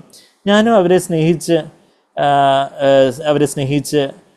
അവനെ എന്നെ തന്നെ വെളിപ്പെടുത്തും എന്നുള്ളൊരു കാര്യവും നമ്മളവിടെ വായിക്കുന്നത്. ആ ഒരു കർത്താവിൻ്റെ കൽപ്പനകൾ, കർത്താവിൻ്റെ വചനം പ്രമാണിക്കുന്നവരെ കർത്താവ് എത്രയധികം സ്നേഹിക്കുന്നു, അതാണ് നമ്മളവിടെ വായിക്കുന്നത്. എൻ്റെ കൽപ്പനകൾ ലഭിച്ച്, എൻ്റെ കൽപ്പനകൾ സ്വന്തമാക്കി, ഓരോ വചനവും നമ്മളുടേതായിട്ട് നമ്മളതങ്ങ് ഏറ്റെടുത്ത്, ഓരോ സമയത്തും ദൈവം നമ്മളോട് പറയുന്ന കാര്യങ്ങളെ, ആ വചനത്തിൽ നിന്ന് നമ്മളെ ഉറപ്പിക്കുന്ന കാര്യങ്ങളെ നമ്മളുടേതായിട്ട് ആ വചനം നമുക്കായിട്ടുള്ള വചനമായിട്ട് എടുത്ത് സ്വീകരിച്ച്, അതായത് എൻ്റെ കൽപ്പനകളെ ലഭിച്ച് അല്ലെങ്കിൽ സ്വന്തമാക്കി പ്രമാണിക്കുന്നവന്, എന്നെ സ്നേഹിക്കുന്ന അവനാണ് എന്നെ യഥാർത്ഥത്തിൽ സ്നേഹിക്കുന്നത്. നമ്മൾ കർത്താവിനെ സ്നേഹിക്കുന്നു എന്നൊക്കെ നമുക്ക് പാട്ടിലൊക്കെ ഒത്തിരി പാടുകയൊക്കെ ചെയ്യുക, അല്ലെങ്കിൽ പ്രാർത്ഥനയിലോ നമ്മളുടെ പ്രസംഗത്തിലോ ഒക്കെ കർത്താവിനെ സ്നേഹിക്കുന്നതായിട്ട് നമുക്ക് പല കാര്യങ്ങളും പറയുന്ന, യഥാർത്ഥത്തിൽ കർത്താവിൻ്റെ വചനം അനുസരിക്കുന്നവനാണ് കർത്താവിനെ സ്നേഹിക്കുന്നവൻ.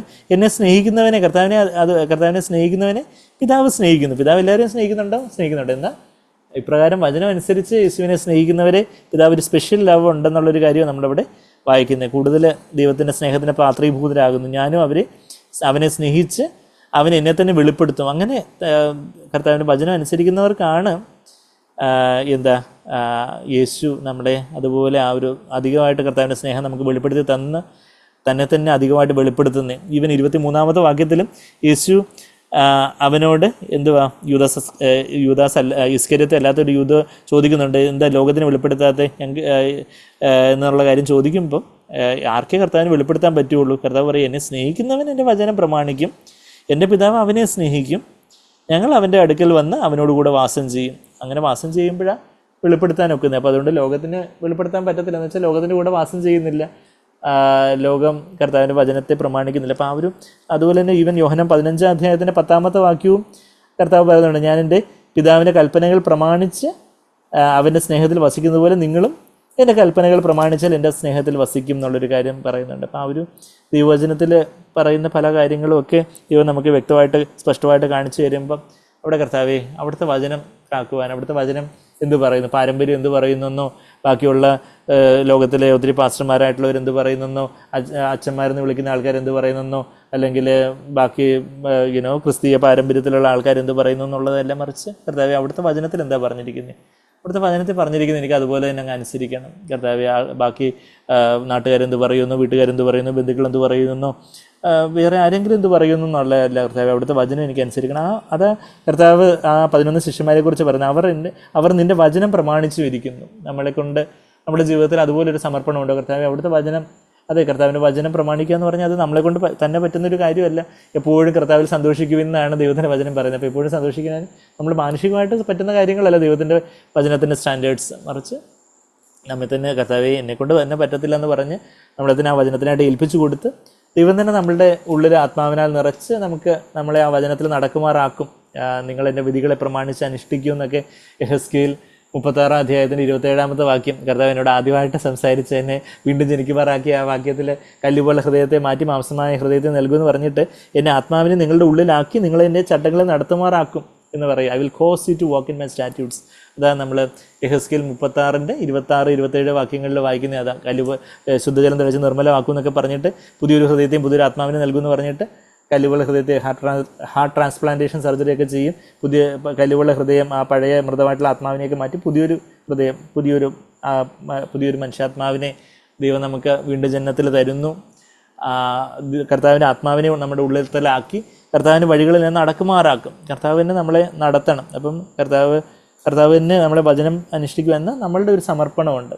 കർത്താവിൻ്റെ റോള് മാത്രമേ ഉണ്ടായിരുന്നുള്ളൂ എന്നെങ്കിൽ ബാക്കി ആരെങ്കിലും അനുസരിക്കുന്നില്ലെങ്കിൽ അത് കർത്താവിൻ്റെ കുറ്റമെന്ന് നമ്മൾ പറയേണ്ടി വരും. മറിച്ച് നമ്മളുടെ ഒരു സമർപ്പണം, നമ്മളുടെ ഒരു കോഓപ്പറേഷൻ, നമ്മൾ ദൈവത്തിൻ്റെ ആ ഒരു പ്രേരണ വരുമ്പം നമ്മളവിടെ ആ വചനത്തിന് നമ്മളെ തന്നെ അങ്ങ് താഴ്ത്തി ഏൽപ്പിക്കുമ്പോൾ അവിടെ നമുക്ക് ആ വചനത്തിൽ ആ വചനം പ്രമാണിക്കുവാൻ കർത്താവിനെ നമ്മളെ ശക്തിപ്പെടുത്തുന്ന, നമുക്ക് കോപിക്കാതിരിക്കാനും മോഹിക്കാതിരിക്കാനും ആകുലപ്പെടാതിരിക്കാനും കയ്പോടെ ഇരിക്കാതിരിക്കാതിന്, അല്ലെങ്കിൽ മറ്റുള്ളവരെ വിധിക്കാതിരിക്കാൻ, മനുഷ്യമാനം തേടാതിരിക്കാൻ, അങ്ങനെയൊക്കെയുള്ള ദൈവവചനത്തിൻ്റെ പല പല സ്റ്റാൻഡേർഡുകളും കാര്യങ്ങളും ഒക്കെ നമ്മൾ പ്രായോഗികമായിട്ടുള്ള ജീവിതത്തിൽ അതിലൊക്കെ നടക്കാൻ കർത്താവിനെ നമ്മളെ സഹായിക്കണം.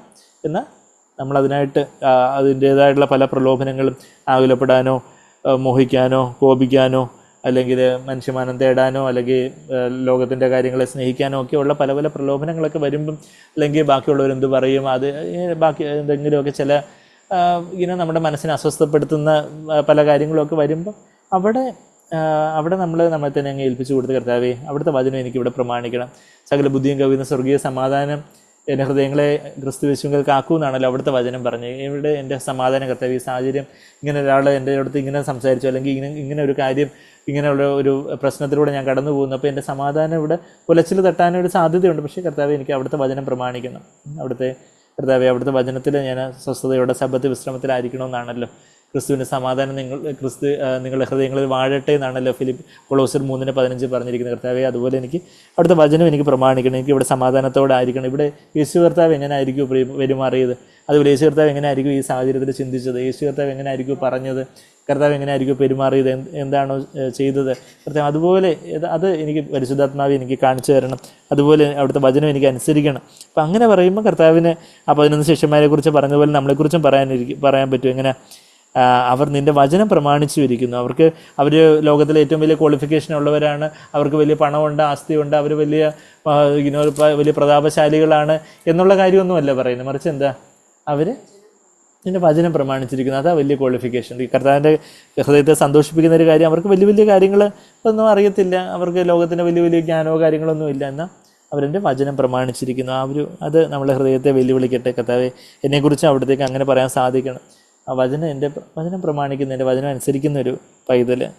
അത് കഴിഞ്ഞിട്ട് പിന്നെ 7ാമത്തെ വാക്യത്തിൽ എന്താ നമ്മൾ വായിക്കുന്നത്, നീ എനിക്ക് തന്നതെല്ലാം നിൻ്റെ പക്കൽ നിന്നാകുന്നുവെന്ന് അവർ ഇപ്പോൾ അറിഞ്ഞിരിക്കുന്നു. അതായത് യേശു എന്തെങ്കിലും അത്ഭുതങ്ങൾ ചെയ്തതോ വചനങ്ങൾ പറഞ്ഞതോ ഒന്നും തൻ്റേതായിട്ട് സ്വയമായിട്ട് എന്തെങ്കിലും ചെയ്തതല്ല, മറിച്ച് പിതാവിൽ നിന്ന് വന്നതാണെന്നുള്ള കാര്യം അവർക്കിപ്പം മനസ്സിലായി. Now they have come to know. ആദ്യമൊക്കെ അവർ യേശു തന്നെ ചെയ്തതാണെന്ന് ചിലപ്പം വിചാരിച്ച് കാണും. പിന്നെ കർത്താവിനെ അവരോട് പറയുക, ഇത് ഞാൻ സ്വന്തമായിട്ടൊന്നും ചെയ്യുന്നില്ല, പിതാവാണ് ചെയ്തത്, പിതാവാണ് എന്നെ അയച്ചത്, നിങ്ങൾക്കും അങ്ങനെ ഞാൻ ചെയ്തതിലും വലിയ പ്രവൃത്തികൾ ചെയ്യാൻ സാധിക്കും, ഞാൻ എൻ്റെ ഇഷ്ടമല്ല പിതാവിൻ്റെ ഇഷ്ടമാണ് ചെയ്യുന്നത്, നിങ്ങളും എന്നെപ്പോലെ ക്രൂശ് എടുത്ത് നിങ്ങളുടെ ആ സ്വന്തം ഇഷ്ടത്തിനൊക്കെ മരിച്ച് എന്നെ അനുഗമിക്കുവാണെങ്കിൽ നിങ്ങൾക്കും ഇതുപോലെ ചെയ്യാൻ സാധിക്കും എന്നുള്ള കാര്യമൊക്കെ പറഞ്ഞ് അവർക്കും ആ കാര്യങ്ങൾ കത്തി തുടങ്ങി. അപ്പോൾ അത് പറയും, now they have come to know, ഇപ്പോൾ they come to know that everything that you have given me is from you. അതായത് അത് കർത്താവ് വലിയ സന്തോഷത്തോടെ പറയുന്നത്. ഇപ്പം നമുക്ക് എന്തെങ്കിലും വലിയൊരു നമ്മളുടെ കയ്യിൽ വലിയൊരു ഗിഫ്റ്റ് ഉണ്ടെന്നിരിക്കട്ടെ, അപ്പം നമ്മളുടെ ഇപ്പം അത് വേറൊരാൾ തന്നതാണ്, ഇത് എൻ്റെ അല്ല എന്ന് ഇപ്പം ചിലരാണെങ്കിൽ എന്താ പറഞ്ഞത്, ഈ പല ഫംഗ്ഷനൊക്കെ നടക്കുമ്പോൾ അയൽവക്കത്തുകാരുടെ സ്വർണ്ണമാലയൊക്കെ കടം വാങ്ങിച്ചുകൊണ്ട് പോയി ഇട്ടിട്ട് ആ ഫംഗ്ഷന് കൊണ്ടുപോകുക. ചില ആൾക്കാർ കാണുമ്പോൾ എനിക്ക് ഇത്ര വലിയ സ്വർണ്ണമാലയുണ്ട്, എനിക്ക് വലിയ സാരിയുണ്ട്, അല്ലെങ്കിൽ എനിക്ക് എൻ്റെ ആണെന്ന് എല്ലാവരും അറിയുന്നതിൽ അവർക്ക് വലിയ അഭിമാനം ലോകക്കാരെ സംബന്ധിച്ചുള്ള. പക്ഷേ ഇവിടെ കർത്താവ് ഇവിടെ നേരെ തിരിച്ച് പിതാവിൻ്റെ ആണെന്ന് അറിയുമ്പോഴാണ് ഇത് എൻ്റെ അല്ല, ഇത് പിതാവിൽ നിന്നുള്ളതാണെന്ന് അറിയുന്നതില കർത്താവിന് വലിയ സന്തോഷം. ഇത് അതായത് യഥാർത്ഥത്തിലുള്ള ഒരു ആത്മീയൻ്റെ ഒരു ലക്ഷണം എന്താ, നമ്മളുടെ ജീവിതത്തിൽ നമുക്ക് നല്ല നല്ല സ്വഭാവവും നമ്മളുടെ നല്ല സൽപ്രവൃത്തികളും ഒക്കെ കാണുമ്പോൾ എത്ര നല്ല സഹോദരൻ, എത്ര നല്ല സഹോദരി എന്ന് പറയുന്നതിലാണ് നമ്മുടെ സന്തോഷം എന്നുണ്ടെങ്കിൽ നമ്മളവിടെ നമ്മളുടെ തന്നെ എന്തോ മഹത്വം ആഗ്രഹിക്കും. മറിച്ച് കർത്താവ് ഈ സഹോദരനിൽ ഈ സഹോദരിയിൽ ഒത്തിരി നല്ല കാര്യങ്ങൾ കാണുന്നുണ്ട്. പക്ഷേ ഇത് ഇദ്ദേഹത്തിൻ്റെ അല്ല, ഇദ്ദേഹത്തിൻ്റെ ഗുണമല്ല, ഇത് ഈ സഹോദരിയുടെ ഗുണമല്ല, മറിച്ച് ഇവർ വിശ്വസിക്കുന്ന യേശു കർത്താവിൻ്റെ ഗുണമാണ്. ഈ സഹോദരി ഒരു കഴുത മാതിരി ആയിരിക്കും, പക്ഷേ കഴുതപ്പുറത്ത് കർത്താവ് ഇരിക്കുന്നു.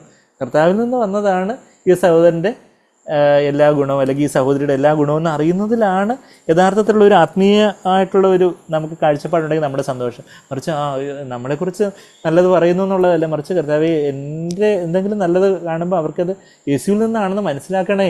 അങ്ങനെ അത് യേശുവിൽ നിന്നാണെന്ന് അവർ മനസ്സിലാക്കി അവർ ഈ കർത്താവിലേക്ക് വിശ്വാസത്തിലേക്ക് വരുമ്പോൾ അവിടെ നമ്മുടെ യഥാർത്ഥത്തിലുള്ളൊരു സന്തോഷവും കർത്താവ്, അല്ലാതെ ഞാനെന്തോ വലിയൊരു മഹാനുഭാവനാണ്, ഞാൻ വലിയ എന്തോ ഒരു സഹായിയാണ്, അല്ലെങ്കിൽ ഞാനെന്തോ ഭയങ്കര ഉപകാരിയാണ് എന്നുള്ളൊരു കാര്യമല്ല, മറിച്ച് കർത്താവ് എന്നെ നടത്തുന്ന കർത്താവ് ആണ് എന്നെ ഇതുപോലെ സംസാരിക്കാനോ അല്ലെങ്കിൽ ഇതുപോലെ പെരുമാറാനോ ഇതുപോലെ ക്ഷമിക്കാനോ ഒക്കെ സഹായിക്കുന്നത് എന്നുള്ള കാര്യം മനസ്സിലാക്കി അവർ എനിക്ക് തന്നിട്ടുള്ളതല്ലാതെ നമ്മളിവിടെ 7-ാമത്തെ വാക്യത്തിൽ വായിക്കുന്നത്, നീ എനിക്ക് തന്നതൊക്കെ എൻ്റെ സ്വഭാവമാകട്ടെ, എൻ്റെ മഹത്വമാകട്ടെ, എൻ്റെ കൃപയും സത്യവും നിറഞ്ഞവനായിട്ട് ഈ ഭൂമിയിൽ യേശു ജീവിച്ചപ്പം ഈ കൃപയും സത്യവും തൻ്റേതല്ല, മനുഷ്യനെന്ന നിലയിൽ യേശുവിൻ്റേതല്ല, മറിച്ച് പിതാവിൻ്റെ ഏകജാതനായവൻ്റെ തേജസ്സായിട്ട് കണ്ടുവന്ന ഈ യോഹന്നാൻ അവിടെ യോഹന്നാൻ 1:14 എഴുതി വെച്ചിരിക്കുന്നത്. അത് എത്ര വലിയൊരു ചാലഞ്ചാണ്. നമ്മളിലുള്ള എന്തൊരു നന്മയും എന്തൊരു നല്ല കാര്യങ്ങളും കർത്താവേ അത് എൻ്റേതെന്ന ആൾക്കാർ വിചാരിക്കരുത്, അത് യഥാർത്ഥത്തിൽ യേശുവിൻ്റെ റിഫ്ലക്ഷനാണ്.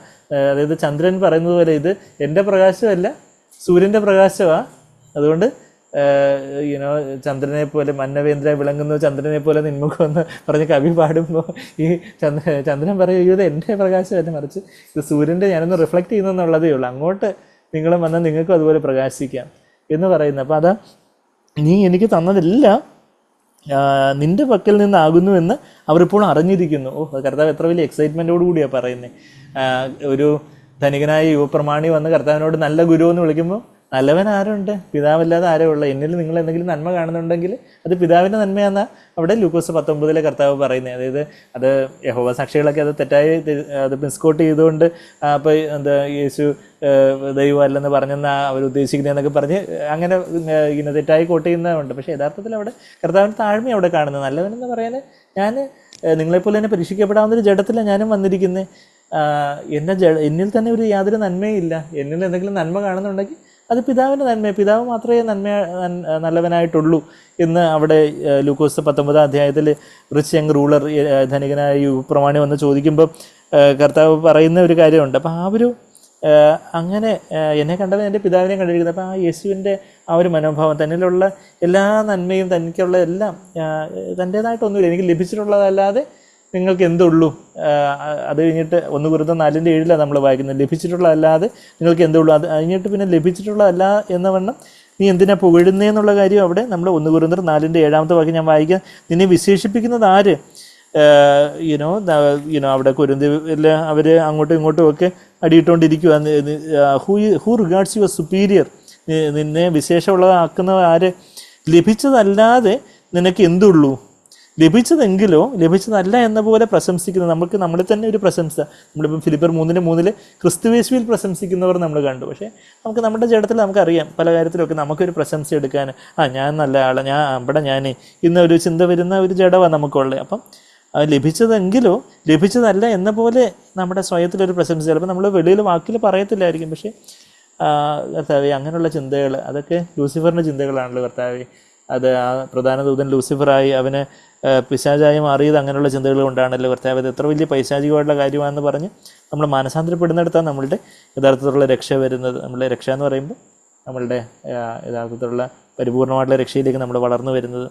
ഇത്ര ക്ഷണത്തിൽ നിങ്ങൾ തൃപ്തന്മാരായി എന്നുള്ളൊരു കാര്യം, യു ആർ ഓൾറെഡി ഫിൽഡ് എന്നൊക്കെ പറഞ്ഞ് താഴോട്ട് പൗലോസ് അവിടെ അവരോട് ഒരു സ്നേഹത്തോടെ പിതാവെന്ന വണ്ണം ശാസിക്കുന്ന ഒരു കാര്യമൊക്കെ നമ്മൾ വായിക്കുന്നുണ്ട്. അപ്പം നമ്മുടെ ജീവിതത്തിലെ എല്ലാം ദൈവത്തിൽ നിന്നുള്ളതാണ്. അത് മറ്റുള്ളവർ നമ്മളെ കാണുന്നവർ അത് ഇപ്പം നമ്മൾ നന്നായിട്ട് ജോലി ചെയ്യുന്നു, നന്നായിട്ട് നമ്മുടെ ജോലി സ്ഥലത്ത് നമ്മൾ ഏറ്റവും നന്നായിട്ട് ജോലി ചെയ്യുന്നു, അല്ലെങ്കിൽ നമ്മൾ എന്ത് ചെയ്താലും പല നമ്മളുടെ വീട്ടിലെ ഉത്തരവാദിത്തങ്ങളോ ആത്മീയ ഉത്തരവാദിത്തങ്ങളോ നമ്മൾ വചനം ഷെയർ ചെയ്യുന്നു, നമ്മൾ പാടുന്നു, എല്ലാം കർത്താവേ അവിടെ തന്നിട്ടുള്ളതല്ലാതെ എനിക്കൊന്നുമില്ല. നീ എനിക്ക് തന്നതെല്ലാം നിൻ്റെ പക്കൽ നിന്നാകുന്നു അവരിപ്പോൾ അറിഞ്ഞിരിക്കുന്നു. നീ എനിക്ക് തന്ന വചനം, അത് 8-ാമത്തെ വാക്യം വായിക്കുക, യോഹന്നാൻ 17:8, നീ എനിക്ക് തന്ന വചനം ഞാൻ അവർക്ക് കൊടുത്തു. ഞാനായിട്ട് എന്തെങ്കിലുമൊക്കെ സിന്തസൈസ് ചെയ്ത് ഞാനായിട്ട് മാനുഫാക്ചർ ചെയ്ത് എന്തെങ്കിലും കൊടുത്തില്ല, മറിച്ച് യേശുവിന് 12 വയസ്സായിരുന്നപ്പോഴേ അവിടെ ഇസ്രായേലിലുള്ള എല്ലാവരെക്കാട്ടിലും വചനപരിജ്ഞാനം ഉണ്ടായിരുന്നു. 12 വയസ്സായിരുന്നപ്പോഴേ അവരെ എല്ലാം അന്തം വിട്ടുകൊണ്ട് പല ചോദ്യങ്ങൾ ചോദിക്കുകയോ അവർക്കൊന്നും ഉത്തരം പറയാനുണ്ടായിരുന്നില്ല. കർത്താവിന് അവർക്ക് ഉത്തരം പറഞ്ഞു കൊടുക്കുകയൊക്കെ ചെയ്തതായിട്ട് നമ്മൾ ലൂക്കോസ് 2-ാം അധ്യായത്തിൽ കാണുന്നുണ്ട്. എന്നാൽ കർത്താവ് എല്ലാം പിതാവിൽ നിന്ന് പ്രാപിച്ച് പിതാവ് പറഞ്ഞ സമയത്ത് ഇനി 12-ാമത്തെ വയസ്സിൽ കർത്താവ് നമ്മെപ്പോലെ തന്നെ എല്ലാത്തിലും പരീക്ഷിക്കപ്പെടുന്ന നമുക്കൊരു മാതൃകയായിട്ട് വേണം കർത്താവ് ശുശ്രൂഷയിലേക്ക് ഇറങ്ങാം. അതുകൊണ്ട് 12 മുതൽ പിന്നെയും 30 വയസ്സ് വരെയും കർത്താവിന് വചനപരിജ്ഞാനം എല്ലാം ഉണ്ടായിരുന്നു. എന്നാൽ വീണ്ടും പല പരീക്ഷകളിലൂടെ പല പ്രതിസന്ധികളിലൂടെയൊക്കെ പിതാവിന് യേശുവിനെ കടത്തി വിടേണ്ടതായിട്ടുണ്ട്. അങ്ങനെ 30-ാമത്തെ വയസ്സിൽ ശുശ്രൂഷയ്ക്കായിട്ടുള്ള ഒരു സമയമായി. അങ്ങനെ കർത്താവ് ശുശ്രൂഷയ്ക്കായിട്ട് മിനിസ്ട്രിക്കായിട്ട് ഇറങ്ങിയതായിട്ടൊക്കെ നമ്മൾ കാണുന്നുണ്ട്. അപ്പോൾ അവിടെ പിതാവ് തന്ന വചനം കർത്താവ് ഓരോ സമയത്തും, അത് കർത്താവ് 12ാമത്തെ വയസ്സിലാവട്ടെ, കർത്താവിൻ്റെ ജീവിതത്തിലുടനീളം 30 വയസ്സ് കംപ്ലീറ്റ് ആകുമ്പോഴും ഇതാ എൻ്റെ പ്രിയപുത്രൻ, ഇവന് ഞാൻ പ്രസാദിച്ചിരിക്കുന്നു എന്ന് പറയുമ്പം സ്വയത്തിൽ നിന്നൊന്നും സംസാരിക്കാതെ നമ്മളെപ്പോഴും വീണ്ടും വീണ്ടും നമ്മൾ കോട്ട് ചെയ്തിട്ടുള്ള വാക്യം ഇതേ യോഹന്നാൻ 12ാം അധ്യായത്തിൽ കർത്താവ് പറയുന്നുണ്ട് തൻ്റെ വാക്കുകളെക്കുറിച്ച്, തൻ്റെ പ്രവൃത്തികളെക്കുറിച്ച് കർത്താവ് സ്വയമായിട്ടൊന്നും ചെയ്യുന്നില്ല എന്ന് യോഹന്നാൻ 5:19-20 പറയുന്നുണ്ട്. ഇവിടെ വാക്കുകളെക്കുറിച്ച് യോഹന്നാൻ 12ാം അധ്യായത്തിൻ്റെ 49 ഇങ്ങനെ വായിക്കുന്നേ, ഞാൻ സ്വയമായി സംസാരിച്ചിട്ടില്ല. അത് എത്ര വലിയൊരു സ്റ്റാൻഡേർഡ്. അതായത് കർത്താവിൻ്റെ ജഡം, കർത്താവിൻ്റെ സ്വന്തം ഇഷ്ടം എപ്പോഴും ക്രൂശിലായിരുന്നു. പരിശുദ്ധാത്മാവ് എപ്പോഴും യേശുവിൽ നിറഞ്ഞുകൊണ്ടേയിരുന്നു. ആ പരിശുദ്ധാത്മാവിൻ്റെ പ്രേരണ സ്വാതന്ത്ര്യത്തിനനുസരിച്ച് മാത്രം വാക്കുകൾ സംസാരിച്ച കർത്താവ്. അതുകൊണ്ട് കേൾക്കുന്നവർക്ക് കൃപ ലഭിക്കുമാർ ആകാത്തതായിട്ടൊന്നും കർത്താവിൽ നിന്ന് പുറപ്പെട്ടില്ല, മറിച്ച് ഓരോരുത്തർക്ക് ആത്മീയവർദ്ധന ഉതകുന്ന വണ്ണം സംസാരിച്ചു. എഫേസ്യർ 4:29 നമ്മൾ വായിച്ചതുപോലെ. അതായത് എൻ്റെ 49ാമത്തെ 12:49 ഞാൻ സ്വയമായി സംസാരിച്ചിട്ടില്ല, എന്നെ അയച്ച പിതാവ് തന്നെ ഞാൻ ഇന്നത് പറയണം, ഇന്നത് സംസാരിക്കണം എന്ന് കൽപ്പന തന്നിരിക്കുന്നു. ഇന്നത് പറയണം, സംസാരിക്കണം എന്നുള്ള ആ 2 വാക്കൊക്കെ നമ്മൾ ഗ്രീക്കിൽ ഐപ്പാൻ, ലെലയോ എന്നുള്ള 2 വാക്കുകളാണ്. ഒന്ന് ഒരു കാഷ്വൽ കോൺവെർസേഷൻ, കാഷ്വലായിട്ട് കൊളോക്കിയലായിട്ട് നമ്മൾ കാഷ്വലായിട്ട് സാധാരണ പോലെ പറയുന്ന വാക്കുകളാവട്ടെ, അല്ലാതെ സംസാരിക്കുന്നു, പ്രസ്താവിക്കുന്നു, കുറച്ചുകൂടെ വചനമൊക്കെ പ്രസ്താവിക്കുന്നു, അല്ലെങ്കിൽ സാക്ഷ്യം പ്രസ്താവിക്കുന്നു, അങ്ങനെയൊക്കെയുള്ള ഫോമലായിട്ടുള്ള ടോക്കാവട്ടെ, കാഷ്വലായിട്ടുള്ള ടോക്കാവട്ടെ, നമ്മൾ സാധാരണയുള്ള സംസാരമാകട്ടെ, കുറച്ചുകൂടെ ഔപചാരികമായിട്ടുള്ള എന്തെങ്കിലും കാര്യങ്ങൾ പറയുന്നതാവട്ടെ, അതെല്ലാം പിതാവ് എനിക്ക് കൽപ്പന തന്നിരിക്കുന്നു. എന്താ ഈ കൽപ്പന എന്ന് ചോദിച്ചാൽ നിത്യജീവൻ. ആ കൽപ്പന എന്ന 50ാമത്തെ വാക്യത്തിൽ ആ കർത്താവിൻ്റെ ജീവൻ, പരിശുദ്ധാത്മാവിൻ്റെ ജീവൻ തന്നിൽ വന്ന് നിറഞ്ഞ് ആ ജീവനാണ് കർത്താവ് സംസാരിച്ചത്. കർത്താവ് ഒരിക്കലും മരണം സംസാരിച്ചില്ല. ആ ജഡത്തിൽ നിന്ന് ഒരു ദേഷ്യത്തോടെ അല്ലെങ്കിൽ മറ്റൊരാളെ താഴ്ത്തിക്കെട്ടാൻ വേണ്ടി കളിയാക്കിക്കൊണ്ട് ദ്വയാർത്ഥ പ്രയോഗത്തിൽ ഒരാളെ കളിയാക്കാനോ അല്ലെങ്കിൽ ഒരു അശ്ലീല പ്രയോഗമോ അല്ലെങ്കിൽ അങ്ങനെയൊക്കെയുള്ള ഒരു സ്വയത്തിൽ നിന്നുള്ള ഒരു സംസാരം ഒരിക്കലും ഉണ്ടായിരുന്നില്ല. മറിച്ച് മറ്റുള്ളവർക്ക് ജീവനെ കൊടുക്കുന്ന സംസാരമായിരുന്നു, ആ ജീവനെ, കൃപയെ കൊടുക്കുന്ന സംസാരം. അപ്പോൾ അതാ നമ്മളിവിടെ 17ാം അധ്യായത്തിലേക്ക് തിരിച്ചു വരുമ്പം ഈവൻ 5ാം അധ്യായത്തിൻ്റെ 19-20 നമ്മൾ എപ്പോഴും നമ്മൾ വായിക്കാറുള്ള വാക്യം, സ്വന്തമായിട്ടൊന്നും ചെയ്തിട്ടില്ല, പിതാവ് ചെയ്ത് കാണിച്ചിരുന്നു മാത്രമേ ചെയ്തിട്ടുള്ളൂ. ഈവൻ 14ാം അധ്യായത്തിൽ നമ്മൾ അതുപോലുള്ള വാക്യം വായിച്ചായിരുന്നു. 14ാം അധ്യായത്തിൽ അതിൻ്റെ പിതാവ് എന്നിൽ വസിച്ചുകൊണ്ടാണ് 10ാമത്തെ വാക്യം. യോഹന്നാൻ 14ന്റെ 10ാമത്തെ വാക്യത്തിലും ഞാൻ പിതാവിലും പിതാവ് എന്നിലും ആകുന്നു എന്ന് നീ വിശ്വസിക്കുന്നില്ലയോ, ഞാൻ നിങ്ങളോട് പറയുന്ന വചനം സ്വയമായിട്ടല്ല സംസാരിക്കുന്നത്, പിതാവ് എന്നിൽ വസിച്ചുകൊണ്ട് തൻ്റെ പ്രവൃത്തി ചെയ്യുന്നു. സംസാരിക്കുന്നതാവട്ടെ ഓരോ പ്രവൃത്തിയാവട്ടെ പിതാവ് തന്നിൽ വസിച്ചുകൊണ്ട്, പിതാവ് യേശു പിതാവിൽ അങ്ങ് വസിച്ചു, തന്നെ അങ്ങ് പിതാവിനെ സമ്പൂർണ്ണമായിട്ട് താഴ്ത്തി ഏൽപ്പിച്ച് പിതാവിനോട് അങ്ങ് പറ്റിച്ചേർന്നിരുന്നു. അപ്പോൾ പരിശുദ്ധാത്മാവ് അളവില്ലാതെ യേശുവിൽ വന്ന് നിറഞ്ഞ് പിതാവിനെ, പരിശുദ്ധാത്മാവ് അളവില്ലാതെ യേശുവിൽ വന്ന് നിറഞ്ഞ് ആ ഒരു പിതാവിൻ്റെ വാക്കുകൾ സംസാരിക്കുവാനായിട്ട് കർത്താവിനെ പിതാവ് ശക്തിപ്പെടുത്തിയതായിട്ടുള്ളൊരു കാര്യം നമ്മളിവിടെ കാണുന്നത്. അത് നമ്മളിവിടെ 8ാമത്തെ വാക്യം, അത് എനിക്കത് വലിയൊരു ചാലഞ്ചായിട്ട്, വലിയൊരു വെല്ലുവിളിയായിട്ട് വന്നു. കർത്താവേ, the words which you gave me, നമ്മൾ തിരിച്ച് യോഹന്നാൻ 17:8 വരുമ്പം, the words which you gave me I have given to them. കർത്താവേ, അവിടുന്ന് എനിക്ക് തരുന്ന ആ വചനം, കർത്താവേ, ആ വചനം കർത്താവേ മറ്റുള്ളവർക്ക് കൊടുക്കുവാൻ, അതായത് ഒരാൾ വചനം പ്രസ്താവിക്കുന്നുവെങ്കിൽ കർത്താവിൻ്റെ അട്രൻസസ് ആയിട്ട്, കർത്താവിൻ്റെ അരുളപ്പാടായിട്ട് സംസാരിക്കണമെന്നൊക്കെ 1 പത്രോസ് 4:11 വാക്യത്തിലൊക്കെ നമ്മൾ വായിക്കുന്നുണ്ട്. അപ്പം നമ്മൾ വചനം സംസാരിക്കുമ്പോഴാവട്ടെ, ബാക്കി നമ്മുടെ സാധാരണ കാഷ്വൽ കോൺവെർസേഷൻ ആവട്ടെ, നമ്മൾ മറ്റുള്ളവരെ കൊച്ചാക്കുന്നത് പോലെ നമ്മളുടെ അസ്വസ്ഥത, ഇറിറ്റേഷനും ആ ഒരു എരിച്ചിലും പകയും അങ്ങനെയൊക്കെയുള്ള അതെല്ലാം കൂടി വെളിവാക്കുന്ന വാക്കുകളല്ല, മറിച്ച് ജീവൻ നൽകുന്ന വാക്കുകൾ, മറ്റുള്ളവരെ ഉത്സാഹിപ്പിക്കുകയും. ചിലപ്പം ശരിയാണ്, നമ്മൾ കർക്കശത്തോടെ ചില കാര്യങ്ങൾ ഫേമായിട്ട്, ചില കാര്യങ്ങൾ സ്ട്രിക്റ്റായിട്ട് ചിലപ്പം പറയേണ്ടതായിട്ടുണ്ട്. പക്ഷെ അവിടെ ഒരു നമ്മളുടെ ജഡത്തിൻ്റെ അസ്വസ്ഥതയിലല്ല, മറിച്ച് പിതാവ് തന്ന വാക്കുകൾ സംസാരിക്കണം എന്ന് പറഞ്ഞാൽ നമ്മളിപ്പോൾ എന്തോ ഓഡിറ്ററി ആയിട്ട് നമ്മുടെ ചെവിയിൽ എന്തോ അക്ഷരമായിട്ട് എന്തോ ശബ്ദങ്ങൾ ദൈവത്തിൽ നിന്ന് കേട്ട് അങ്ങനെ സംസാരിക്കുന്ന പോലല്ല, മറിച്ച് നമ്മുടെ ആത്മാവിൽ പരിശുദ്ധാത്മാവ് എന്ന് പറയുമ്പോൾ ആ പരിശുദ്ധാത്മാവ് നമ്മുടെ ദേഹിയിലേക്ക്, നമ്മുടെ മനസ്സിലെയും രൂപാന്തരപ്പെടുത്തും. അതായത് നമ്മൾ റോമർ 12:2 മനസ്സ് പുതുക്കി രൂപാന്തരപ്പെടും എന്ന് പറഞ്ഞാൽ നമ്മുടെ മനസ്സ് പുതുക്കപ്പെടുമ്പോൾ ഓരോ കാര്യങ്ങളെയും കാര്യങ്ങളെ കാണുന്നത് പോലെ കാണാനും. അപ്പോൾ നമ്മൾ സംസാരിക്കുന്നത് നമ്മളുടെ ജഡം ക്രൂസിലാണെങ്കിൽ, നമ്മുടെ സ്വന്തം ഇഷ്ടം ദൈവമുമ്പാകെ സമ്പൂർണ്ണമായിട്ട് സമർപ്പണത്തിലാണെങ്കിൽ പരിശുദ്ധാത്മാവ് ആയിരിക്കും നമ്മളുടെ മനസ്സിനെ നിയന്ത്രിക്കുന്നതും നമ്മളുടെ വികാരങ്ങളെ നിയന്ത്രിക്കുന്നതും. അപ്പോൾ നമ്മൾ എന്ത് വാക്ക് പറയണം, നമ്മൾ പറയുന്ന വാക്കുകളൊക്കെ നമ്മളെന്തോ ഇങ്ങനെ പഠിച്ച് പറയുന്നത് പോലെ എന്തെങ്കിലും ഒരു കാര്യമല്ല, മറിച്ച് ആ ഒരു ദൈവം തരുന്ന ആ ഒരു സ്വാതന്ത്ര്യത്തോടെ നമ്മൾ ദൈവം തന്നെ നമുക്ക് വാക്കുകളെ തരും. ഓരോ കാര്യങ്ങൾ എങ്ങനെ സംസാരിക്കണം, എങ്ങനെ സംസാരിക്കരുത്, കർത്താവ് എങ്ങനെ ആയിരിക്കും സംസാരിച്ചത് എന്നുള്ളൊരു കാര്യമൊക്കെ ദൈവം തന്നെ ഇവൻ സംസാരിച്ചതുപോലെ കർത്താവിൻ്റെ സംസാരത്തെക്കുറിച്ച് നമ്മൾ പലപ്പോഴും കണ്ടിട്ടുള്ള ഒരു വാക്യം യോഹന്നാൻ 7-ാം അധ്യായത്തിൽ എന്നെ ഒത്തിരി വെല്ലുവിളിച്ചിട്ടുള്ളൊരു വാക്യം. അത് ഈ മനുഷ്യൻ സംസാരിക്കുന്നത് പോലെ ഒരുവനും സംസാരിച്ചിട്ടില്ല. അത് എത്ര വലിയൊരു സാക്ഷ്യമാണ്. അത് കർത്താവിനെ പിടിക്കാൻ വേണ്ടി ചില ആൾക്കാരെ പരീശന്മാർ വിടും അവിടെ യോഹന്നാൻ 7-ാം അധ്യായത്തിൻ്റെ 46-ാമത്തെ വാക്യത്തിൽ. അപ്പം 45-ാമത്തെ വാക്യത്തിൽ സേവകർ മഹാപുരോഹിതന്മാരുടെയും പരീശന്മാരുടെയും അടുക്കൽ മടങ്ങി വന്നപ്പോൾ അവൻ അവരോട് നിങ്ങൾ അവനെ കൊണ്ടുവരാഞ്ഞത് എന്ത് എന്ന് ചോദിച്ചു. പട്ടി ചന്തയിൽ പോയതുപോലെ നിങ്ങളിനി തിരിച്ചു വന്നിട്ട് യേശുവിനെ പിടിക്കാൻ വേണ്ടി പോയതാ, ഇവിടെ വന്നിട്ട് വെറും കൈയായിട്ട് വന്നോ? അപ്പോൾ അവർ പറയുക, ഈ മനുഷ്യൻ സംസാരിക്കുന്നത് പോലെ യോഹന്നാൻ 7:46 ഈ മനുഷ്യൻ സംസാരിക്കുന്നത് പോലെ ആരും ഒരു നാളും സംസാരിച്ചിട്ടില്ല എന്ന് സേവകർ പറഞ്ഞു. No one never has a man spoken the way this man speaks. So എത്ര ആത്മീയ അധികാരത്തോടെ, എത്ര കാരുണ്യത്തോടെ, എത്ര കാർക്കശ്യത്തോടെ, എത്ര വിശുദ്ധിയോടെ, എത്ര നൈർമല്യത്തോടെ, എത്ര ഒരു ജീവനോടെ ഉള്ള വാക്കുകൾ. കർത്താവിൻ്റെ വാക്കുകളൊക്കെ കണ്ട കർത്താവിൻ്റെ ആത്മീയ അധികാരം കണ്ട് എല്ലാവരും വിസ്മയിച്ചു എന്നൊക്കെ ആ ഗിരിപ്രഭാഷണത്തിൻ്റെ ഒടുവിൽ മത്തായി 7-ാം അധ്യായത്തിൻ്റെ 27-28 വാക്യങ്ങളിലൊക്കെ നമ്മൾ കാണുന്നുണ്ട്. അപ്പം നിത്യജീവൻ്റെ നദികൾ എന്നിൽ വിശ്വസിക്കരുതെന്ന് കവിഞ്ഞൊഴുകുന്ന കർത്താവ് പറയുമ്പോൾ കർത്താവിൽ നിന്ന് ആ നിത്യജീവന നദികൾ ഏറ്റവും അധികമായിട്ട് ഒഴുകിക്കൊണ്ടേയിരുന്നത്. അപ്പം അങ്ങനെയുള്ള വാക്കുകൾ മറ്റുള്ളവർക്ക് കൃപ നൽകുക എന്ന് പറഞ്ഞാൽ, കൃപ എന്ന് പറഞ്ഞാൽ പരിശുദ്ധാത്മാവിൻ്റെ ശക്തി. അതായത് എഫേസ്യർ 4:29 നമ്മൾ വായിക്കുന്നത്, മറ്റുള്ളവർക്ക് കൃപ നൽകുന്ന വാക്കുകൾ സംസാരിക്കുവാനും. നമ്മളുടെ നാവിനെ നമ്മൾ നിയന്ത്രിച്ചില്ലെങ്കിൽ നമ്മളുടെ ഭക്തിയൊക്കെ വട്ടപൂജ്യമാണെന്നാണ് ഇവിടെ പറയുന്നത്.